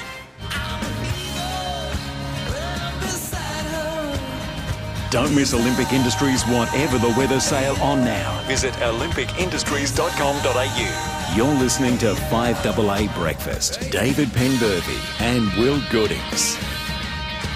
Coming up 15 minutes to 9, we had the Prime Minister Scott Morrison on the program a little bit earlier. We'll play you some of that interview because provided a bit of insight into what he's thinking about the fractured nature of the responses to the Doherty Institute's modelling on how Australia emerges from lockdowns, talking about things like, well, the way it's perceived in New South Wales v South Australia v Western Australia. We'll play you a bit of that, but before we do, there was something else in that interview we want to revisit, David, and it was talking about the real, very real plight faced by Aboriginal communities now in the face of COVID getting into them. Well, Kenya has a population of about 500 people. It's a really remote town. It's not really on the way to anywhere. I've never been there. I think the closest I've been was Nyngan, which is a similar sort of profile. Overwhelmingly an Indigenous community, and about 1 in 5 people there now has COVID, which is the highest percentage infection rate of any area, any town, any suburb in Australia.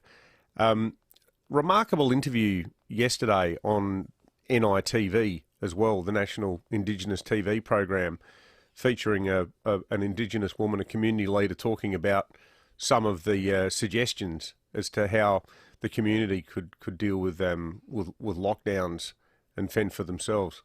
They're treating us like we're suburban Sydney.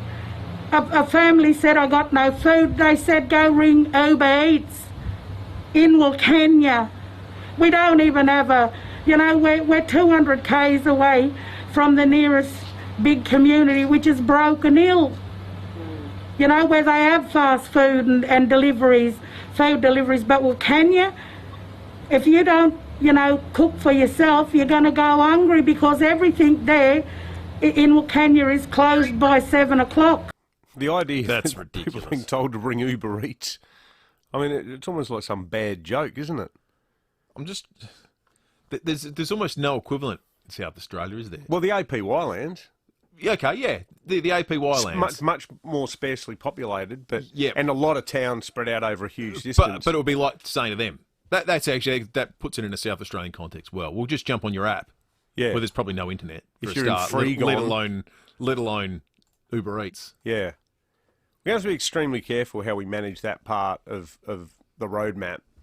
And I actually think too the one good thing here in SA is that the total huge government focus on it through the Premier. I know he goes up to the APY lands a lot, and he does it without any fanfare, and it's something that would have clearly huge bipartisan support too, particularly with the work that Shadow Indigenous Affairs Minister Kyan Ma does as well, and clearly being an Indigenous bloke, he's got a dog in the fight when it comes to this question. But, given the history of what happened to Indigenous Australians after 1788, where they just weren't equipped to deal with all the European infections that arrived, it's a historically charged issue that we need to take pretty seriously as a country, I think. Yeah, absolutely. That's part of the management response to COVID that's posing problems for all tiers of government. Part of it is trying to get tiers of government to agree on the modelling that'll underpin the path out. Here's the Prime Minister on that subject on 5AA Breakfast after 7 o'clock this morning. So the vaccination has a major impact, and I know it's quite hard when you're sitting at a vaccination rate. In South Australia at the moment, we've got half of people with their first dose, a third of having 2 doses. You double that second dose rate on where it is now, and that's a level of protection that is really giving us the ability to safely transition to this next phase. And I know in states like South Australia, where you haven't got those big case numbers, where they've done a terrific job in states where there hasn't been COVID. But the Delta variant is not something that will stay away forever. Yeah. 12 to 9, we're going to go behind closed doors in just a moment. Our number 84230000. You can text us on the Telstra Store Mount Barker text line 0448 08 1395. Have you heard? From September 1, Dave Potter will become Glenelg BMW. At the same location on Brighton Road, you can speak to the same multi-award winning team now about a new BMW. If you already have a BMW, then Glenelg BMW Service Centre will soon be able to look after you and your existing car. Adelaide's newest home to BMW is arriving soon to one of the oldest and most awarded dealerships in SA. Visit glenelgbmw.com.au to find out more. Taking time to listen can make all the difference. Farrell & O'Neill Funerals is a South Australian family company committed to guiding and supporting families at an emotional time. We value a lifetime by offering a compassionate, caring and unique service with attention to the smallest detail. Finding guidance through a difficult time can be comforting. Farrell & O'Neill Funerals, 8296 3134. If you run a small business, then you know how the busy got in business. You have to juggle so many apps, different tools and spreadsheets just to take care of admin. That's why you need Thrive, the all-in-one management software built for small business. Thrive lets you manage marketing, scheduling, invoicing and more, all from one place. Search Thrive, Thrive, today. For verandas, sheds, garages or carports, don't miss Olympic Industries Whatever the Weather sale on now. You're listening to 5AA Breakfast. David Penberthy and Will Goodings. 10 to 9, and it's that time of the morning when we go behind closed doors thanks to Aussie Fast Transport Solutions, interstate freight distribution, warehousing and local Adelaide couriers. Call Aussie Fast 13 13 64. And when we get behind closed 1395, Adelaide's 5AA. This is Andrew Brymer. And welcome back to the program. Andrew Reimer with you on 1395, Adelaide's 5AA on your interactive AM dial 8223. It's the number if you'd like to call up and talk to me. And let's talk to Alex. Hello, Alex. Oh, hello, Andrew. I don't like all this government garbage that's going on. What government garbage are you specifically talking about, Alex? Oh, well, you know, all this business with this experimental trial medical procedure that they're calling a vaccination. Oh, the vaccination, yep. I don't think these are the real vaccines the way we used to have them when I was a girl. They were real vaccines back then, but these our mRNA technology experimental trial medical procedures. And isn't it a good thing that I'm on the radio after midnight on a Sunday, because probably almost no one will hear what I'm saying? Yep, that is a good thing, isn't it? We don't like to spread misinformation. And this business of vaccine passports, I wonder how many people know their constitutional rights that guarantee free travel between the states. But that's being ignored by the politicians. Yep, well, there's an emergency on. I don't care. It's a person's constitutional right to travel between states, even if they do infect others with a deadly disease. Well, we've got to do something about the COVID-19 situation. But this should worry people, how the government is taking over everything and controlling our lives.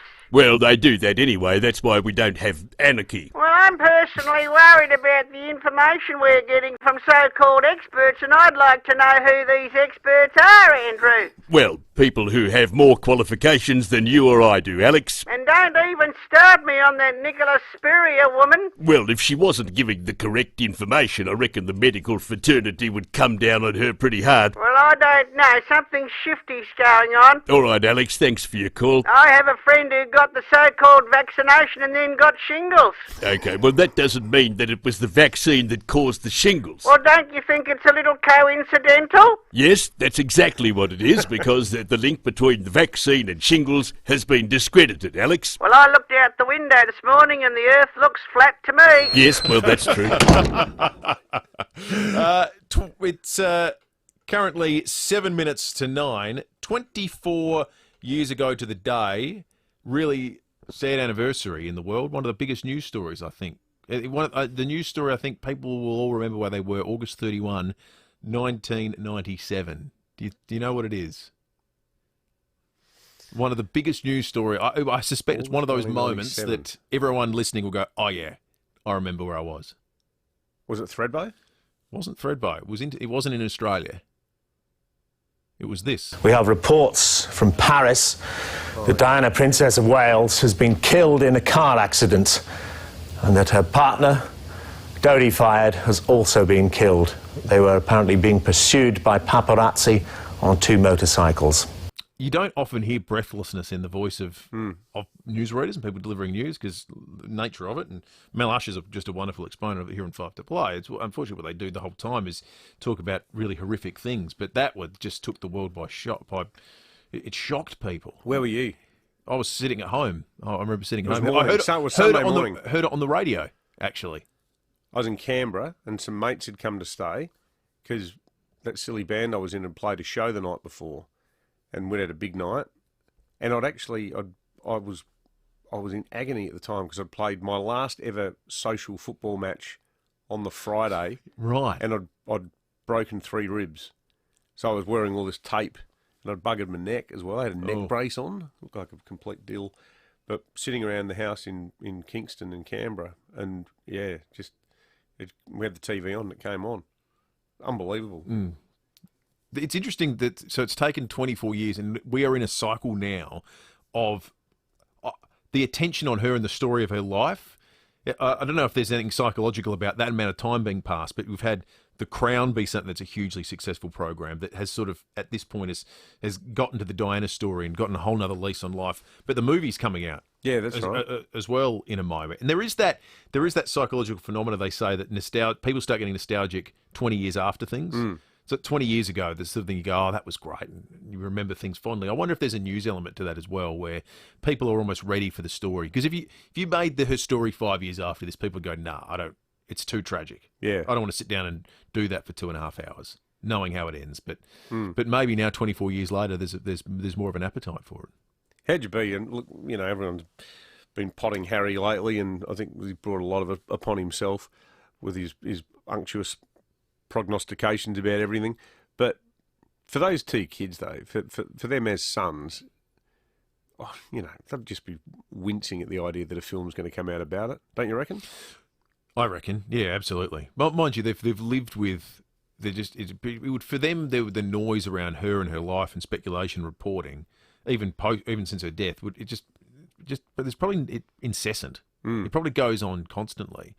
So maybe from that perspective, it doesn't change. Yeah, but that was a really when I first sort of thought that was an era where private moments ended too. Yeah. You know, the funeral, kids' faces. Yeah. Kind of felt like the capacity to watch an event live anywhere in the world, cameras on things, our ability to tell that story in a way where there was no privacy, there was no mystery. You could see him walking behind the coffin. Like that felt like it was a sign of what was to come. For people of our age bracket, it's the sort of JFK equivalent moment, isn't it?